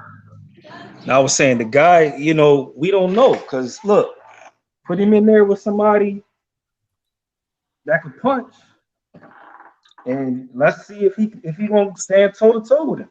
I'm going with That's Lara, all I'm saying. You already see Lara go with Paul Williams. I'm going with my man Lara, bro. I'm going with Lara. I used to hate Lara, bro. I didn't like his style. I didn't think he beat Canelo, and I've been gunning Lara for the longest. But that one that made me proud, bro. I said, "Yo, finally he went on offense. He rolled that. You on the build-up was saying he gonna knock Lara out. I know Lara was like, what? So okay, we see Lara first round knockout, bang. I said, that's what's up, bro. I liked it. You know what I mean? I'm a fan of Lara right now. If he fights that way, I'm a fan of Lara. From now, I'm a fan into ever. I wouldn't care or concerned about that belly. I won't concerned about that belly. Well, you know what? Since he's up at middleweight now, maybe we can get that Gennady Golovkin fight because that fight was long overdue. Yeah. Hopefully. Yeah. Hopefully.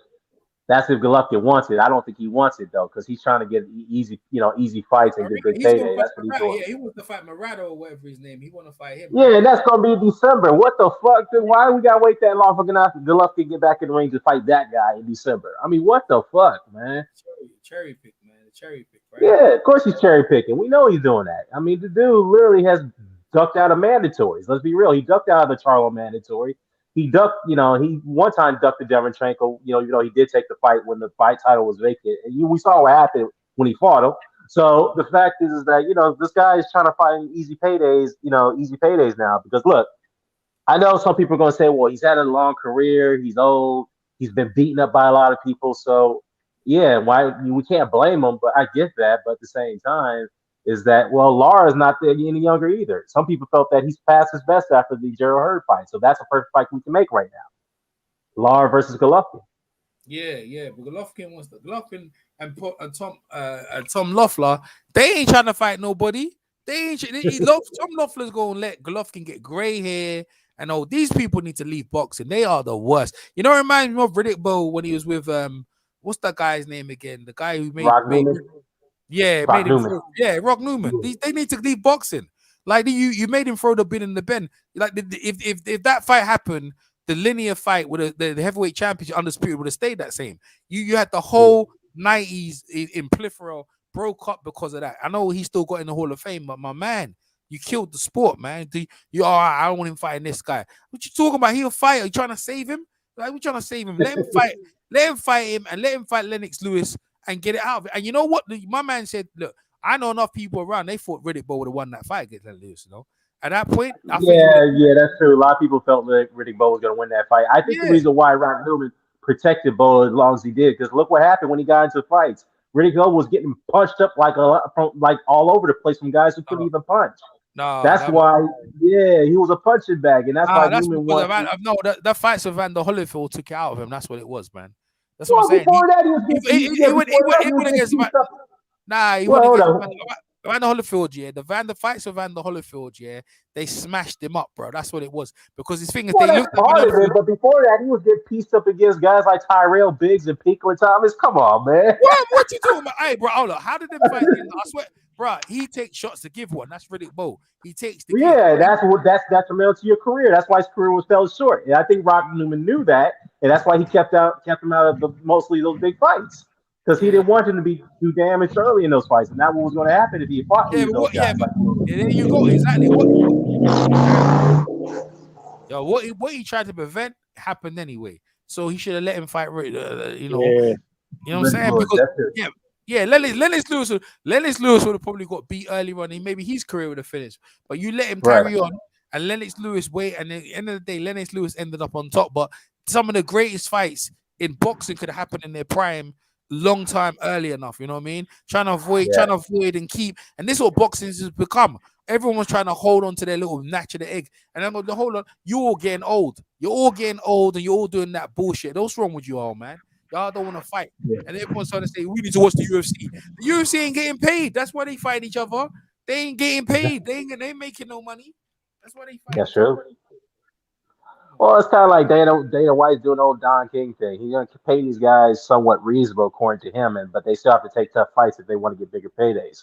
So, but the thing is too is like, I mean, many fights. I agree with you saying. It's kind of like Stevenson and Kovalev. We should have gotten that fight years ago, but that never happened. Now to be fit, Stevenson's a joker, bro. He left us before the fight, and to do what? You know what I mean? These are fights that. The public wanted to see and then he ran out on the contract, and Al Heyman and did what? What did he do with his career? You know what I mean? I ain't gonna lie. I liked him when he beat Bellew. I like when he beat Tony Bellew. That's one of the best wins. I love that one. I love that. He's a midget. He said, "I'm a midget." He said, "I'm a midget." No, that Tony Bellew beatdown was good though. That was a good beatdown, bro. Yeah. A lot of people felt that Bellew deserved that beatdown. Yeah. Look, he was talking a lot of smack leading up to that fight. Reckless. So. He's a reckless. He's a midget. Bellew was talking reckless like a football supporter, like a crazy man. It's like, yo, you're talking to the wrong dude, bro. You know what I mean? He's straight after he straightened Bellew. Bellew behaved himself. He behaved himself after that. You know what I mean? He got calmed down real quick. But you know what's funny, right? Ariola, and Ariola, you know, he's talking about, you see Andy Reid talk about Mexican. That's the first time his own Mexican fans booed him. He realized they're separate. Now, talking about that, I've just seen the fights in the stands between the two Mexican supporters. I was like, okay, so these, even in the Latino community, there's different tribes and that they were fighting each other. So everyone's talking about, oh, Latino this, Latino that. Bro, I saw you lot fight. So hold on, use lot. No one highlighted it, that these people out here, they were fighting each other because of their supporters. There's, even though in the Latino community, there's two different divides in the Mexican community. And it's like, and I realized, I said, Ariola's got mad support because that area is where he's from. You know what I mean? And I think Ruiz is from Texas. And it's like, they're different. Yeah. They're different. Yeah, the LA boys are different from them Texas boys, eh? Oh yeah, they are, bro.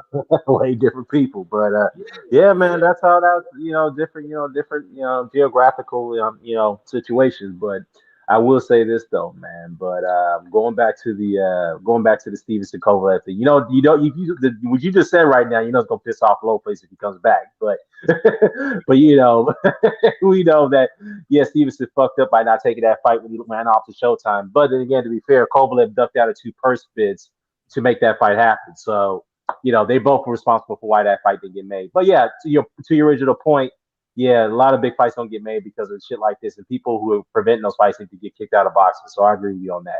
Yeah. All right, let's talk about Mayweather real quick, because Mayweather. So this is what happened to Mayweather, in my opinion. I don't know if it's true or false, but I'll put it out there.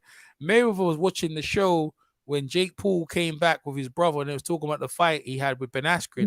In that show, Mayweather had some comments about Jake Paul, and then Logan Paul said this quote. He said, "I don't know what he's talking for. He can't read."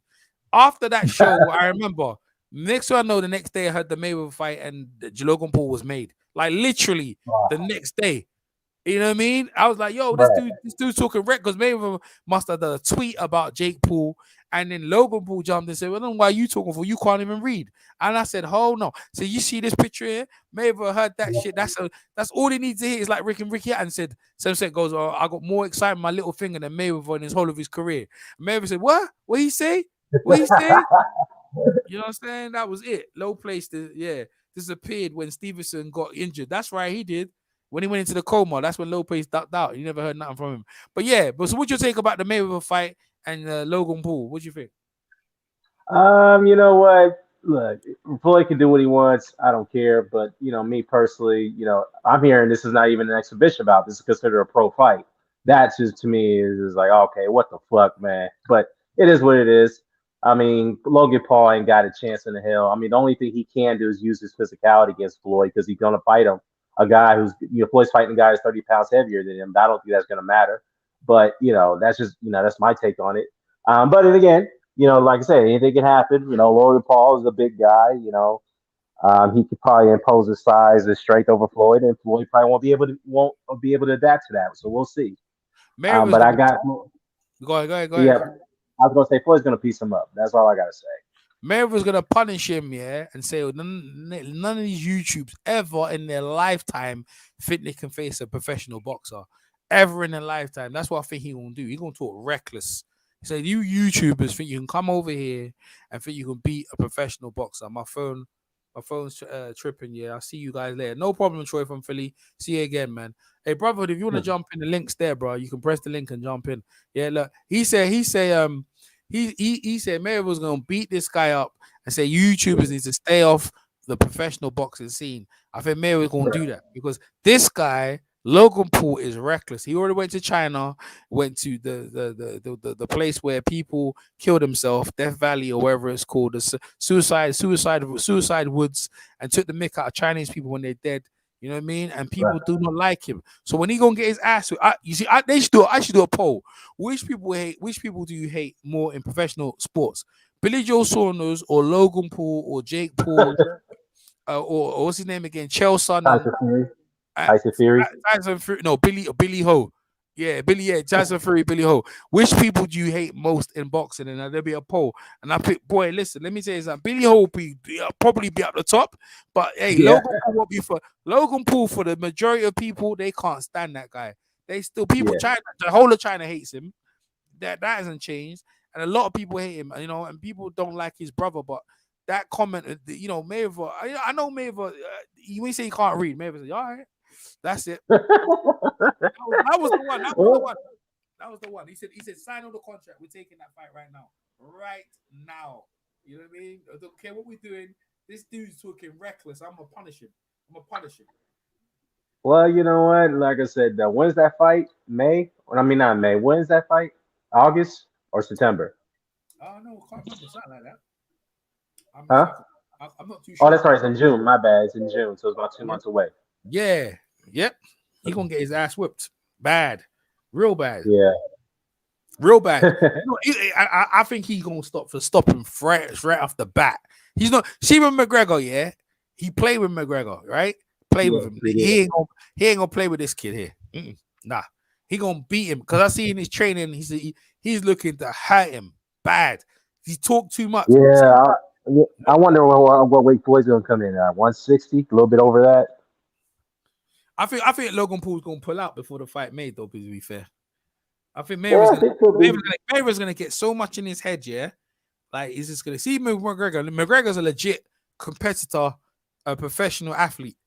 This guy, he's gonna realize, like, you're in with a whole new animal. This is no KSI. This is not no KSI. This is the real deal. They ain't no Sonny Gibb either, too. Shit, his brother fought Sonny Gibb. They ain't those motherfuckers. All right. Yeah. But the fact is, I think Jake Paul, if he sees his brother get beat down badly, he gonna reconsider. He's like, you know what, I ain't doing this no more. I'm done. Yeah. That's what I think Floyd's gonna do, which is in a way a kind of a bad thing but this is what they wanted, right? They saw this is the thing. Conor McGregor, right? He's the one who birthed these two boys out here. I ain't never heard of these boys before Conor McGregor, but these people have the audacious spirit because they rich. They feel like they rich and they got money. They can come and do this thing here. Now Jake Paul, lucky for him, he's 25, right? He can carry on winning. But Logan, I was like, you a fool, bro. You were the biggest fool out here. This ain't no. Because I know what he want to do. He want to hold Floyd around the back of the head and try to throw that big uppercut. You could do that on KSI. KSI is an idiot, right? He ain't no Mayweather. Mayweather, he's like a ghost, bro. He's there. He ain't there. He's here. He's not here. He's there. He's there. You're gonna get hurt. So, But hey, let's talk about the fights in the weekend. Did you see the Kate Taylor fight? Yeah, I saw that fight with the Joshua Jonas. I mean, look, it was a good fight. But I just, honestly, I just think that Kate definitely won the fight. It was close, but I think Natasha gave away the early rounds. I don't know why what they're thinking, Joe Gallagher, what their strategy was. I don't know why they weren't throwing those punches like they did later in the fight, early on. I don't know what they were thinking. They were waiting for Kate Taylor to slow down, or what was it? But I thought Natasha could have won that fight, but if she had stepped on the gas early on, I think she would have gotten it. I think she would have. You right on point. Katie Taylor got exposed, and she's very amateurish, and she was getting her ass beat, bro. Like Jonas was whooping her ass from round 6, 7, 8, 9, 10. Yo, Gallagher, I think it was because Jonas wasn't in shape, right? So he said, look, first rounds, just let her fight, and you just jab and stay with her. But when we get into late rounds, we're gonna go hurt. But the thing is, she wasn't going for the knockout. She was just putting hands on it. She's a professional fighter, and you can see in Jonas, she fights like a pro. She was throwing punches. She didn't have that much power, but a combination was better. My girl, Kate Taylor, lucky she's in great stamina. She's fought, but all that stuff she had just wore out. She looked old. The writing's on the wall, and she gonna get knocked out. And she definitely is not pound for pound number one. That goes to Clarissa Shields. Hell yeah. Can't tell me nothing because Jonas had no business getting in the ring with you, and Jonas was out the ring for a year and a half. Yeah, true. Yeah. You know, it was last year. Right. Yeah, when she fought Terry Harper. Hopefully we can get that rematch, but we don't know. I think Natasha was up. Nah, Terry Harper don't want to fight her. Terry Harper don't want to fight her again. Oh, that's right. She's supposed to be fighting Yu Min Choi for the unification bout. I mean, that should be a good fight. But other than that, look, I was just a little disappointed in Natasha. She should have started put on the gas early on. That's why I was a little upset. I mean, look, Katie got the win. I know she won on my cards, but those early rounds is what caused Natasha to fight. She should have stepped on the gas early on. That's just my take on it. But speaking of Katie Taylor, when are we going to get that Jessica McCaskill rematch? Because I think McCaskill's going to beat her this time when they set that up. Oh, the same one when you told me that Katie Taylor's going to win. I was the only one out. I was the only one on the limb and told you Jessica McCaskill going to beat her. I actually put money down that McCaskill was going to beat her. Like if I won, I'd have got paid. And they robbed me of my money. And he was like, "Oh, EJ, you was right." I said, "Yeah." I said, "Katie Taylor's overhyped." He goes, "What do you mean she hyped?" Nah, she's one of the best women in she's a hype job. And you saw it for yourself. You were surprised when I was right? You remember? I was surprised. Yeah. Well, here's the thing about Katie. Katie wins most of her fights based off being a bully. What I mean by being a bully, she's very physical in the ring. She always has more strength and size over her opponents. But when it comes to Jessica McCaskill of Delphi Presume, she couldn't bully those two, and she had to run away from them. Yeah. I'm not running away in a bad way. She had to fight them on the back with. She couldn't bully them like she did people like Natasha Jonas, like she did who's the others, like Vivian Ovanoff and people like Aria Sanchez. So I mean, come on. Yeah, I mean, she can't bully McCaskill. McCaskill's a very big girl. She's got heavy hands. So, and McCaskill is improved in many fights. Every fight she has, she's improving. So, that's going to be a more dangerous fight when she first fought her. So, yeah, I don't know. I don't like Katie's chances in that fight. I'm just keeping it real.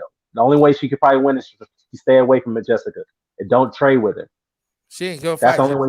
She ain't gonna fight Jessica. Jessica gonna whoop her ass. She was embarrassed. Like Jessica, see the thing is, right? Eddie Hearn knows. Like, she look at Katie Taylor. You can't tell me that girl's pound for pound number one.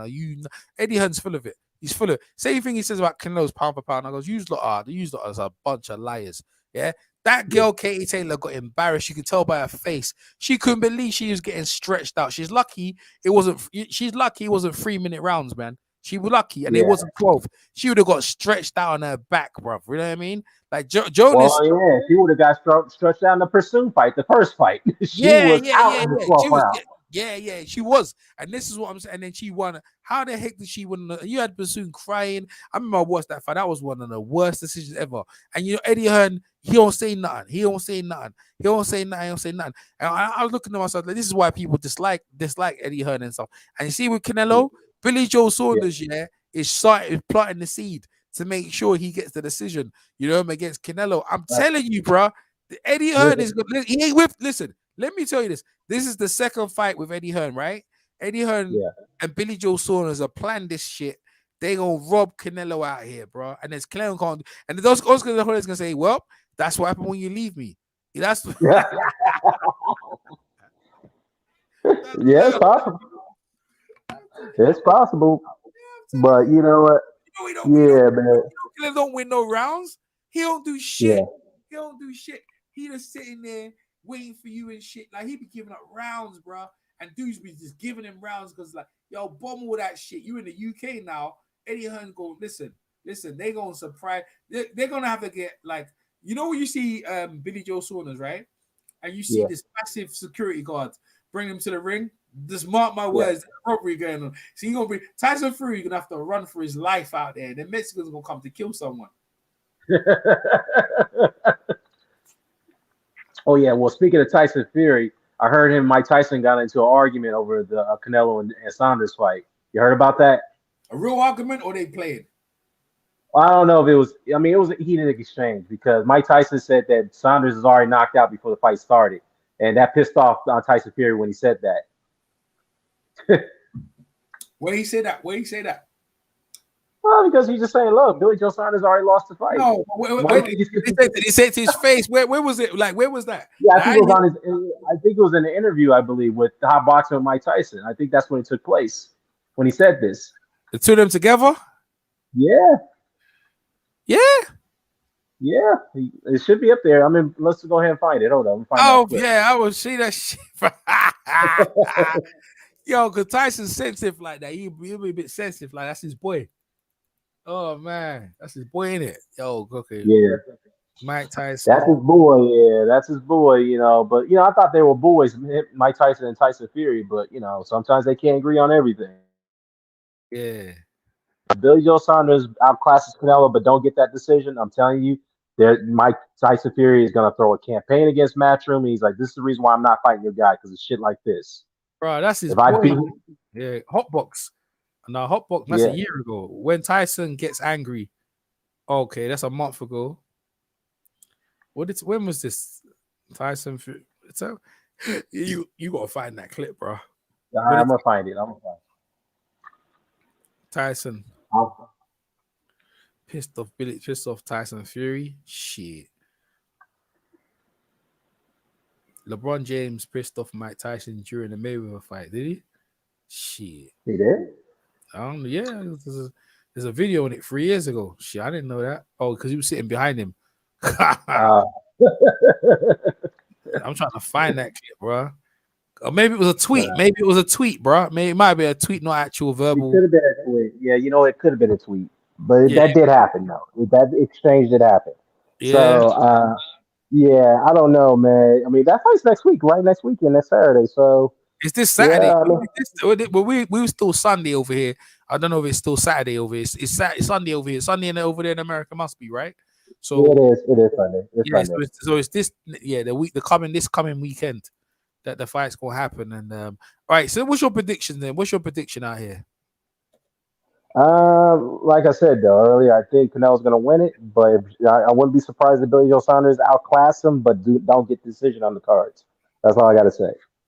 Oh, you think he's outclassed Canelo and don't get decision? Yeah. No, I don't think he will, but it wouldn't surprise me if he does. Now, if he does, then he's not getting the decision. That's what I'm saying. Yeah, Billy's actually been fighting very aggressively lately. He's with Mark Tibbs. Mark Tibbs ain't no runner. He's trying to make Billy fight.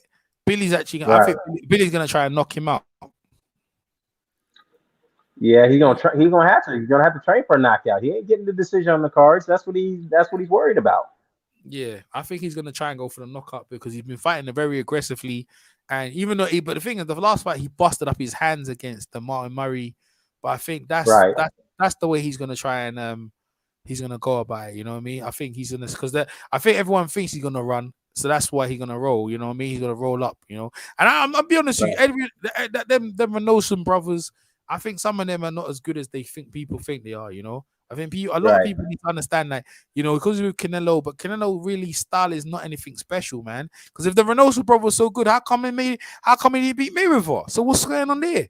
You know what I mean? They was in his corner. So what's happened there? And then what happened with the Lara fight? Where even though I don't like Lara, some people think Lara won that fight. I don't think Canelo won that fight. I think Canelo won that fight. You know, so I don't know about that shit. So he ain't that. Yeah, it was a close fight, but I thought Lara won that fight. I thought he should have gotten the decision, but hell no, he went. He ran the whole damn fight, and he was talking out. He rolled up. Did he not roll up Canelo in the press conference, right? And he was talking. He did Aaron Pryor. That's what he did, and Vivian Harris. Yeah, he rolled up like he's a G, and then when he got in the fight, he ran for his life. I had no respect for that, but that's why I said I'm rolling with Lara now. Though I'm rolling with Lara now because he's doing what I like. He rolled up and just came to bang him. You know, he banged that kid out. No one knows who that kid is. It didn't matter. He's a WBA champion. He's in line. What I want to see is Lara versus Bubu Andrade. That's what I want to see. A unification. That's what Andrade ducked that fight. I don't know if he wants that fight. I think Eddie will offer enough money, PBC, and I think they can do that because, like, if Triple G is gonna fight, in December against Murata. I hope Murata knocks him into next week. You know what I mean? I'm gonna put money on Murata to knock him into next week. All right. Well, good luck. I don't think Murata's going to win it, but hey, anything can happen because Golovkin has slowed down. Murata is a decent fighter. He's a better fighter than Camilo Sarmiento that Golovkin fought last time. He's way better fighter than him. But you know, in Japan, he's was- in Japan, he's half to beat. In Japan, he's hard to beat, bro. Because he's like Yeah, a samurai. He's like a samurai. He'd rather die than lose. He's got that kind of mentality, you know. right. Yeah. Yeah, those Japanese fighters, they got some toughness, man. Them motherfuckers is hard to knock out. Yeah. They got some iron chins, man. I don't know what they have in their chins, man. Their chins like made of steel. Those Japanese fighters. Yeah. I think they're gonna have to. I think they're gonna have to kill him in that. But what else is coming up? So we got that big fight coming. Anything else, Danny? Anything else you wanna bring up? Do you wanna talk about Wilder? Did we talk about Wilder with you? Or you want to talk No, about? I don't think you did. We touched on a little bit, hopefully, about him fighting Andy Ruiz possibly. But I mean, look, Wilder. I mean, like I said before, we don't know what's going on with that situation with him and Fury. They're supposed to be getting that resolved within the next couple of weeks when it comes to the arbitration is concerned. That's what they're hoping, but it could take longer. So don't be surprised. But I don't know, man. He needs to get back in the ring. I mean, Wilder needs to get back in the ring. Fury needs to get back in the ring too. We need to see those guys back in the ring. It's been too long now. This thing has been dragged out far too long. They need to get back in the ring, and they need to get their third fight over with. And and I hate to say this, I blame Fury for why they were in this mess in the first place. He should never try to find a way to get out of that contract thing. Now he's suffering the consequences because of it. He wasted time. He's wasted money and everybody else's money by trying to do what he thought he can get away with. So, but at the same time, they deserve to be back in the ring. I want to see them fight again. So we'll see. We'll see how this plays out. Yeah, what do you think about Errol Spence and kissing rappers? Oh, Lord. Man. Jesus Christ, man. Jesus Christ. Here's what that's not I mean, that is disturbing. But the most disturbing part is that this dude Earl is drinking again, man. Somebody need to tell that dude, stay off the fucking bottle and take that bottle away from him. Because that shit almost cost his life last time when he was drinking, So I don't know, man. Earl needs to get his shit together, man. I know he's supposed to have a fight with Ugas coming up. I think that's rumored to be announced soon. But he needs to get his shit together, man. I hate to see a young brother who's got so much in-ring talent to throw his Yeah, I have a feeling he's gonna be, his life is gonna be. He's really gonna ruin his life if he keeps on drinking the way he does. I don't know if he's drinking. I can't say if he's drinking, but he's definitely in shape. Whether he's drinking alcohol, but I don't see him trying to kiss rappers. I don't know about that. Earl Spence he's in shape enough to fight. I can't say that drinking is stopping him from fighting, but I can tell you this: it's like he playing around, joking and having fun and stuff like that. So maybe people are reading into it more than it is, but. The killer, the fierce killer, the edges are starting to go. He's not the same guy. I mean, I remember him when he went after Kell Brook, bro. He went after Kell Brook with vengeance, bro. But Kell Brook was beat by Golovkin, right? But he went after him hard, and ever since then, anyone knows these other guys ain't got fragile like Mikey Garcia and these other guys. He don't go in like that. He goes into box them. I'm like, yo, where's that ferocious dog I used to see?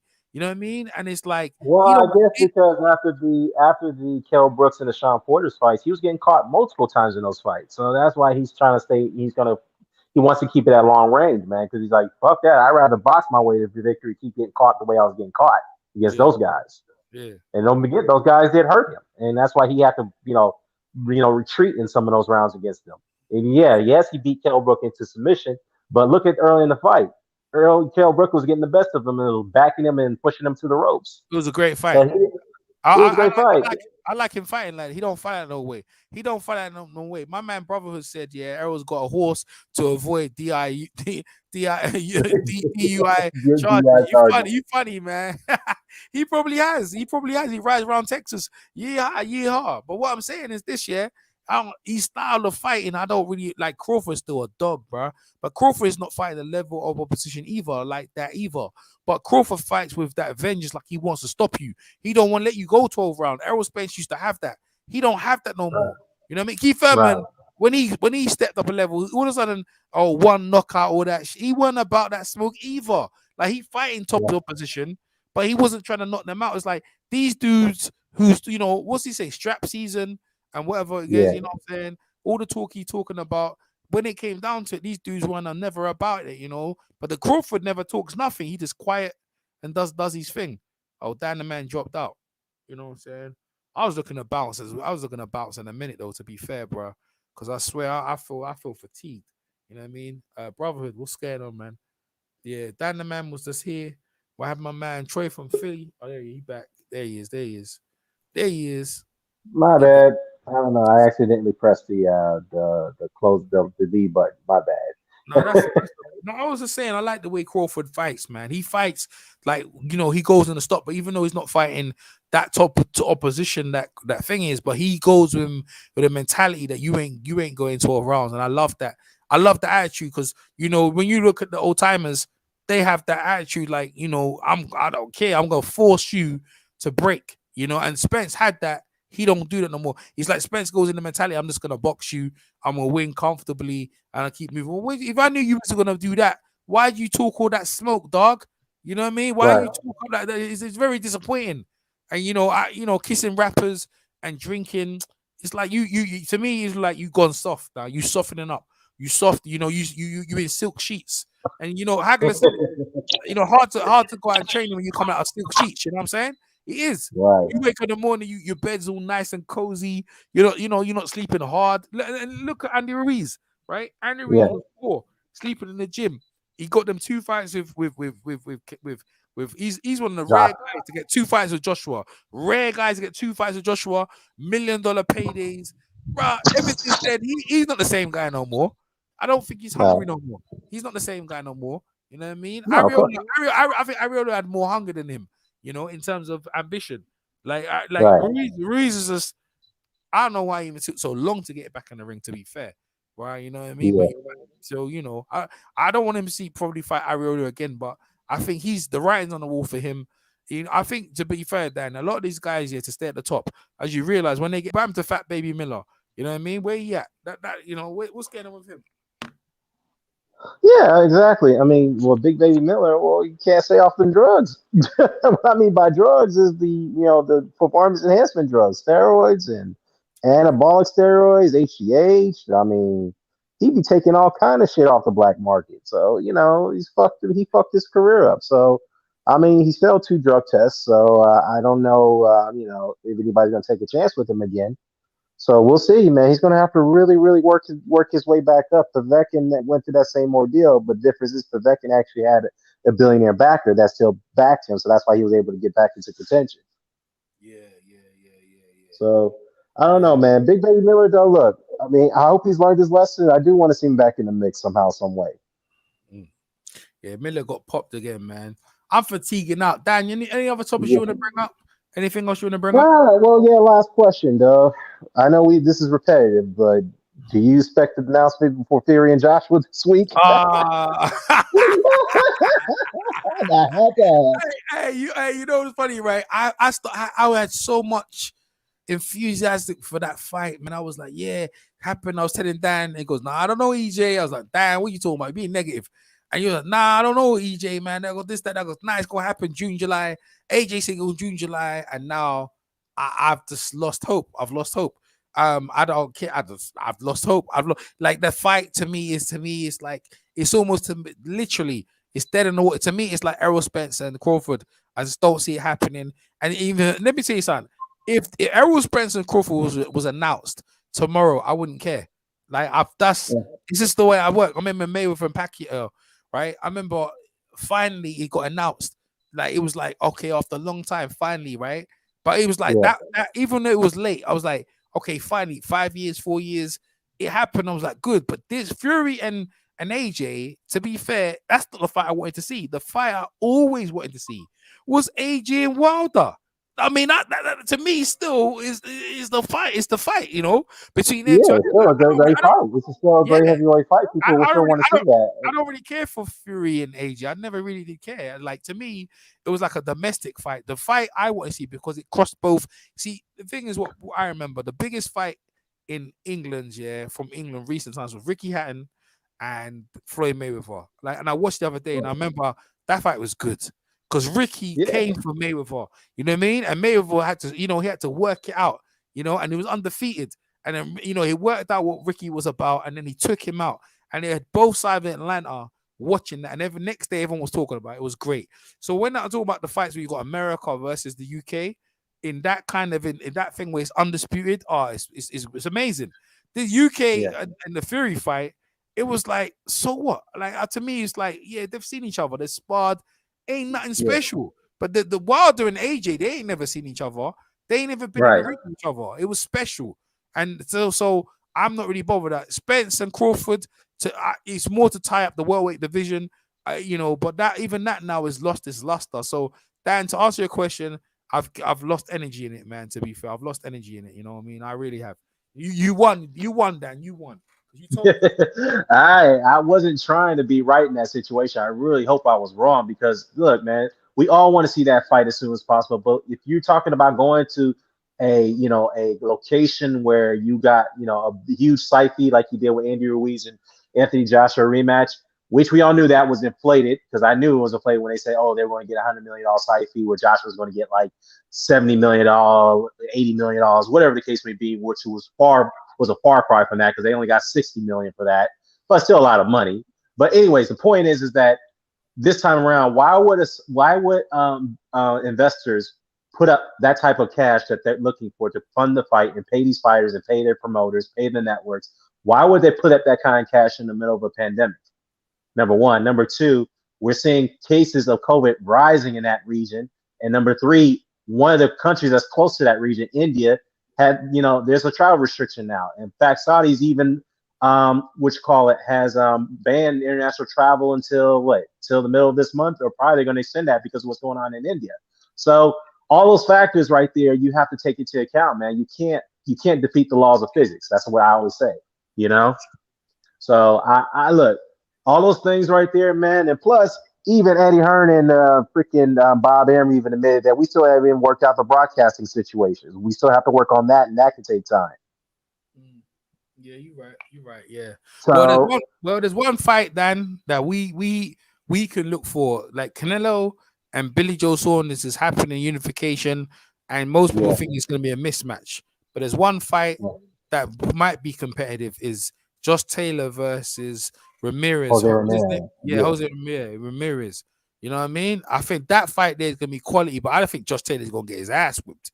So I think. Yeah, well, you know what? Josh Taylor's going to have to do something to break that streak with UK fighters and the Mexican fighters. Look what happened to Kennison yesterday. Oh, my God, man. Yeah, I watched that. That was bad. That was a beat, now, eh?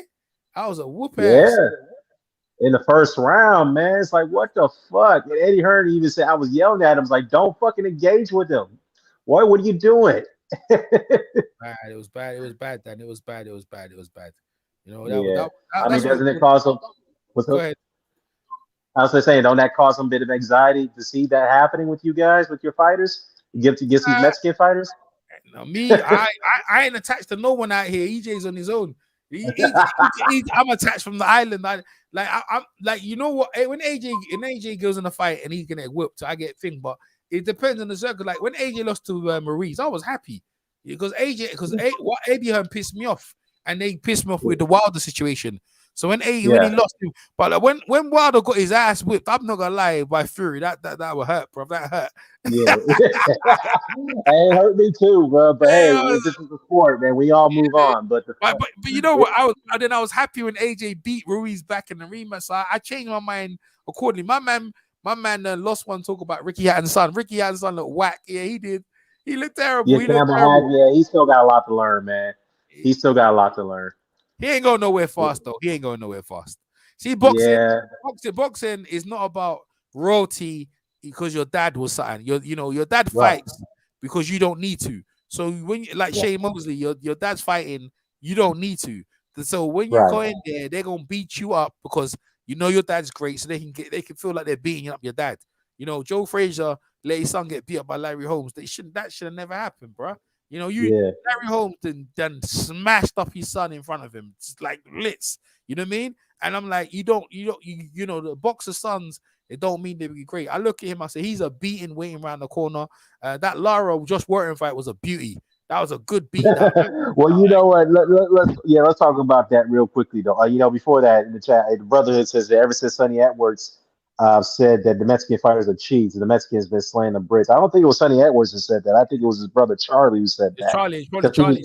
Yeah. Charlie Yeah, said that. Charlie said Charlie, that. what did Yeah, I Charlie think say? What did he say? he said because he was saying that after what happened with Julio Cesar Martinez after that fight. Yeah. And he was calling them cheats because Martinez put the beat down on Edwards, and then of course they ruled it a disqualification because he hit him on the ground supposedly, which I didn't see that. But other than that, yeah, ever since that happened, man, yeah, they've been getting that. Yeah, he's a good point though. Is that what he said? But he ain't fought since. So Charlie said Mexicans cheated. Yeah. Well, ever since then, the Mexicans have been coming over and whooping that ass, boy. They be kicking that ass. And another UK ass gonna get whipped this weekend on the barbecue. Billy Joe Saunders gonna be served up. He gonna be served up tonight, man. Curry. Well, yeah, speaking of Josh Warrington, I was going to talk about that for a second, man. Me personally, I think Eddie Hearn, great promoter, probably arguably the best promoter out there. He mismanaged his career. I'm just keeping it honest. Even the best promoters can mismanage other fighters' career. He mismanaged it. Let's go back to look at the time when he signed Josh Warrington. Was Josh Warrington getting big fights when he signed Eddie Hearn at the first time? No. Let me break it down. Let me break it down because I know you. Bro, listen, Josh Warrington was with Frank Warren, right? He was with Eddie Hearn first. Eddie Hearn wanted to be fights. He didn't want a certain fights. Eddie Hearn said, okay, fine. The contract ran out. He went to Frank Warren. Frank Warren immediately put him in with guys who are boxers. He put him in with Carl Frampton, rolled up Carl Frampton. No, Lee Selby. Beat Lee Selby, beat Carl Frampton, and then he went and kicked Callahan, right? These are all the top boys there, right? Now, Frank Warren didn't make no money. These fights weren't pay-per-view. But if you look at the spectacle in Leeds, it was huge. But they wasn't pay-per-view fights. So Frank never made no money. Even though it was big crowds, Frank never made much money on them fights. Right. So Frank, when the contract finished, Frank said, you know what? I ain't got nothing to do with you. You can go where you want. Frank got rid of him. He went back to Eddie. When he got with Eddie, what did Eddie try to do with him? Unification. The Wang Kang, people don't even know who he is. That guy turned it down. Next guy turned it down. Then he realized he had to fight Kid Gallan. What did he do? This is his decision, not Eddie's, He goes, I thought Eddie told him to vacate that belt. That's what I was going to get at. No, that's what I'm trying to see. This is what people don't understand. See, let me tell people. Errol Spence and Crawford. The reason why that fight happened is because of Spence. He don't want to fight Crawford. That's it. So fighters decide they're the boss. They pay for the sparring. They pay for everything. The fighter does, right? That's it. The trainers advise because the trainer gets 10% regardless. But the fighter, they pay. They take the majority of the money, right? So they decide what's going on. Josh Warrington, him and his dad, because his dad trains him, said we're not fighting Kid Gallen and we'd rather vacate the belt than give him a payday. That's how disgusted they were of the kid. They was the one who did that. They said to Eddie, give me a road sweeper from Mexico. I want to beat a Mexican up. Yeah? That's what they got. Canelo, one of Canelo's cousins. That Lara's one of Canelo's cousins, man. That's what people don't understand. Because he called Golden Boy, said, you got any Mexicans over there? He goes, yeah, we've got one. And you see what I'm saying? They sent him over. That guy came. I'm looking at the circuit he came from. That was a serious. He come from a really, them boys over there are violent. Because Mexican, they fight the best out there, and then one of them pops up and they're better than the other one. That Lara's a killer. Yeah, listen, Josh Warrington didn't even know where he was, bro. He couldn't believe it. Because I sell tickets. Listen, Eddie Hearn punished him. Eddie Hearn set him up. In that regard. You think so? In that regard he did. But he did it to himself by not fighting. Eddie Hearn wanted to teach him a lesson, and that's what it was. He did it to himself. That's my take. Well, I mean, hey, that's our fairness. That's we all have a different opinion on that. You could be right, but ever since that fight with Lara, man, Josh Warrington, I don't think he has anything left, man. He looks like he's a beaten fighter. He doesn't have anything left no more. I don't think he can. After that fight, I don't know if he could be able to compete again. I know he says that if he, they're supposed to rematch him in Lara. If he doesn't win that rematch, he'll retire. But I don't know, man. Yeah. What do you think? Well, But that's what. I don't really care for him anyway. I never really cared for him anyway. I enjoyed him getting beaten up. In fact, I might watch it again after this. But listen to this, right?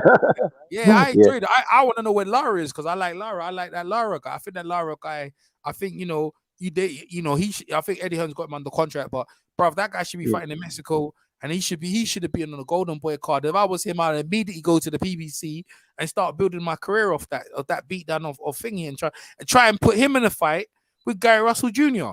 Because Gary Russell Jr. is the man. He's the real. I mean, when did Gary Russell? This is the funny thing. When did Gary Russell not become the #1 featherweight in the world? He was after he beat Johnny Gonzalez. It's the only thing with him. He's just been lazy. That's the only thing with Gary Russell. He just fights. Yeah, he only fights once a year. He even said himself he's only going to fight once a year, and that's what disappointing about Gary Russell. I guess look at the same time I understand why he says that because he's battling hand injuries, so he's trying to not over, trying to not. What's the word I'm looking for? He's not trying to be overzealous, as you want to call it, when it comes to fighting. When it comes to activity. So that's probably what his concerns is, though. But Gary, he needs to get it. He hasn't fought since what 2019. Yeah. That's how long since he's fought. Yeah, he don't try. He don't care about fight. Gary Russell, when he's over there talking that mess, I was like, "How you talking? You're a world champion. You're talking like you're desperate. You got money." I was like, "Yo, dude, you don't want to fight no one, bro." And then I want to fight. Oh, you say you want to fight Lomachenko again? You're talking reckless. But what was that energy when you was fighting him, dog? Know what I mean, where was the energy when you was talking? I was like, you didn't want no. So, bro, listen. I said to myself, these guys, these guys are not serious. He was a precocious talent, yeah. In we're talking about 2010, 2011, 12. Everyone's talking about this kid is the next thing. And look what he's done with his talent. Absolutely nothing. Right. Just sat there in Washington and just fought bums, man. I ain't gonna lie, actually, to be fair, Jojo Diaz, is it Jojo Diaz or whatever his name? He beat him, so that's that was a good win. That was a good win. Johnny Gonzalez is a good win. He beat, he ain't really trying to do anything other than fight once a year. Not really. So, Yeah, I mean, he needs to get. I don't know, man. I'm not sure if he really wants to continue his career. I don't know. I don't really. He don't seem keen of getting in the ring anytime soon. Nah, he doesn't. It doesn't. Yeah, my man Lost one talk about just one. How can you try and beat Mexico in Mexican style? Exactly. He's an idiot. But this is the thing. You can do that against boxers because a boxer and you're a pressure fighter that works. But when you're a pressure fighter, Lara was and he's like, who's this guy, Lara, bro? Who's this guy? This guy's supposed to be the best in the world. He blew him out. But that's what I'm saying about boxing. Boxing, there's so many guys in there that you think, and this is the thing about boxing, you can be there thinking you're the best and be, loving yourself, but you don't know the next hungry guy is coming up there. Even Hagler realized when he fought John the Beast Mugabe, he said, you know what? Right. I don't need fights like that again now. I don't need no fight like that. That fight then, and he killed him. He said, "Yo, that was a hard. He didn't even need to fight John Beast because that's a voluntary, right? Yeah. Wait. I thought that was a mandatory defense because Mugabe was rated #1 by all three sanctioned bodies. No, he wasn't because what happened is that John Nogueira was fighting at 154, but that's true. Yeah, he was. Yeah, he was #1 contender in 154. But then he went up. But it was Mickey Duff. Yeah, they said, look. He's 154. No one wants to fight him down there. It's a big payday. Hagler said, all right, I'll take him. I'll fight him. He goes, you sure? He goes, yeah, we take it. Because Hagler had a contract kind of with Mickey Duff when Hagler came to fight into England when he fought what's his name? Alan Minter. Yeah. Oh, that Minter, I thought it was Tony Simpson. Yeah, Alan Minter was managed by Thingy. Yeah, he was managed by Mickey Duff as well. So Hagler had a deal with the British promoter. We're fighting because they looked at him and said he ain't fought no one. Because it's true, John McGee was knocking out guys, but he never knocked out no one. But it'd be good for the ratings. But that guy now, Hagler said after that, his best win going into that fight was against Frank the Animal Fletcher, which he was an all right fighter, but that was his best win going into that fight. Hagler killed it. Hagler already beat that guy already. But that's what I'm saying. Right. So when he came in that fight, he was knocking out guys, but he never knocked out no one. So he's a big record, but he was a savage. He legitimately was a bit of a tough guy. But when it came down to it, he never got hit himself, and he's a bit of a bully. Hagler put it on him. And that fight was a war. But after that, that's when Leonard saw that and said, yeah, it's time. I can take him. Yeah, you knew that because he was worn up. Now look at this. When you look at Ruiz. Ruiz is ready to be took. You know what I mean? He's ready to be took. Now, the funny thing is, AJ, if you look at AJ's performance, right, against the Ruiz, the second fight, and maybe against Pulev. If Fury's mine, yeah, he's ready to be took. But that's probably why AJ's taking a bit longer to gather his senses, get everything right, to make sure that he goes in and whoops Fury's ass. Because Fury, when's the last Fury fought Wilder, right? His Yeah. timing's gotta be off. Gotta be off, bruv. You know what I mean? He can Yeah. sharpen, spar and all he's like, but the real thing, AJ's fought regularly, since more regularly than him. He's fought 2 times more than Fury has. AJ should supposed to beat him, but you never know. Fury's a trouble. He's a bit of a wizard still. Well, yeah, I don't think he's trying to buy some more time. He ain't going into that fight, and especially he's been inactive for so long. I know this was part of what's going on, but I think mainly what it is that arbitration. That's what's going on. He can't do anything until that's resolved. Yeah. Yeah. Hey, I know if he's going to complain about going into the ring with Wilder being out so long, but to be fair, Wilder ain't fought nobody either. So you guys is kind of like even playing field, Mm-hmm. Yeah. For real. My man, brotherhood. Yeah, we go back 4 years. I like Ben. Yeah, just for who his dad. Yeah, put Porter is just Ben Jr. is all right. I like his son. I like his son. But we see if he steps up. He's still small welterweight. He's very small. He's small, man. He's got his dad's heart, but he ain't popping. He ain't popping like that. He ain't got that pop. But I tell you what, he blew out my man quick though. He blew out that Vargas quick though. He jumped on him quick, blew him out. You know what? I'd like to see him versus Adrian Broner right now. You know what I mean? I don't mind seeing that. I'll favor him to beat Broner. You think so? Yeah, I think people will. I think a pay-per-view though. I think in England they could do in England, not America. I think England do a pay-per-view with that. Oh yeah, and Adrian Broner could sell that fight. In England they love Adrian. We love Adrian Broner over here, bro. Right. The can man gets love over here, bro. I'm telling you. He'll be like, yo, I should have came over here a long time ago. You realize, yeah? It's like you guys in America, you're over there, the whole world sees you. When you come out and go Europe, you're like, yo, I don't know how much people love me. He goes, yeah. Like Wu-Tang. Why you think they go European tours and everything? De La Soul. They like, yo, they get mad love out here in Europe, right? And then when they come out, yeah, it's like American artists get more love over there than they do here. That's the sad part. I'm from here. Yeah, but Tim Witherspoon. Like some of them have to venture off. Like some of them have to venture off and build musical careers over there, like Alexander O'Neal did. Yeah. And like this other, what's her name? This pop singer named Anastasia. Her popularity was based in Europe, and people out here don't know who she is, and she's American. Yeah. So Yeah. But Tim Witherspoon in America, he's just another world champion. But in England, he's like he's treasure. You know what I mean? People guy Frank Bruno, I know. yeah. Because people don't like people didn't like Frank Bruno. They like Witherspoon's. I'm telling you, they like Witherspoon's American honesty and this big old funny. Like he was like a likable guy. Like a lot of black people in Brixton, they gravitate towards him than they did Bruno. They said we want you to beat him up because why? Because he represents the establishment, and Tim Witherspoon didn't. He was like a raw guy from the street. They could relate to him. You know what I mean? And Tim Witherspoon look at that. He said, "Yo, I'm from Philly. I'm living in England. He lives over. He gets mad love still over here. Tim Witherspoon. We love it. It's like we embrace little Americans. Like you in the UK, you guys love in America. You guys love the Beatles, right? The Beatles are bigger in more bigger in America than they were in England. Like England, they love them, but in America, it was insane, bro. Like I was like, yo, what the heck? The Beatles are crazy, bro. Like, I don't know the Spice Girls. Did the Spice Girls do well in America? I'm not too sure. I don't think. Yeah, they did extremely well here. They were very popular here in America. Yeah, they were very popular here. There you go. That's how it is, man. Yeah. Dan, it's been a pleasure, Dan. Bro. Any last words you wanna partake on? All I gotta say is thanks for having me on again, man. And it's always a pleasure. So yeah, that's it, man. Great live stream as usual. Yeah. Well, hey, the predictions are out there. You know what I mean? We talked about the mega fights. We're gonna see if the fix is in. If Eddie Hearn's gonna put the garbage on Canelo, and I think to get rid of him out of boxing and bring England home, Billy Joe Saunders. We'll have to find out this weekend. As this week unfolds, we'll be covering it.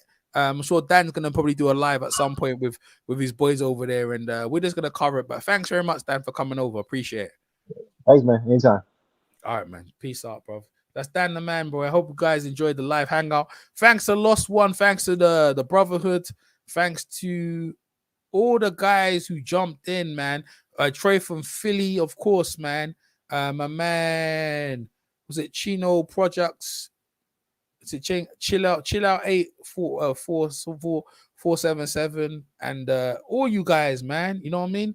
Pete Griffin, everyone who just come over to the show, man. Hope you guys enjoyed the show. I'll leave you with Eddie Hearn, leaving a couple of words for British boxing. I always leave a couple of words with Eddie Hearn, leaving British boxing. And I will catch you guys on the next one. Peace.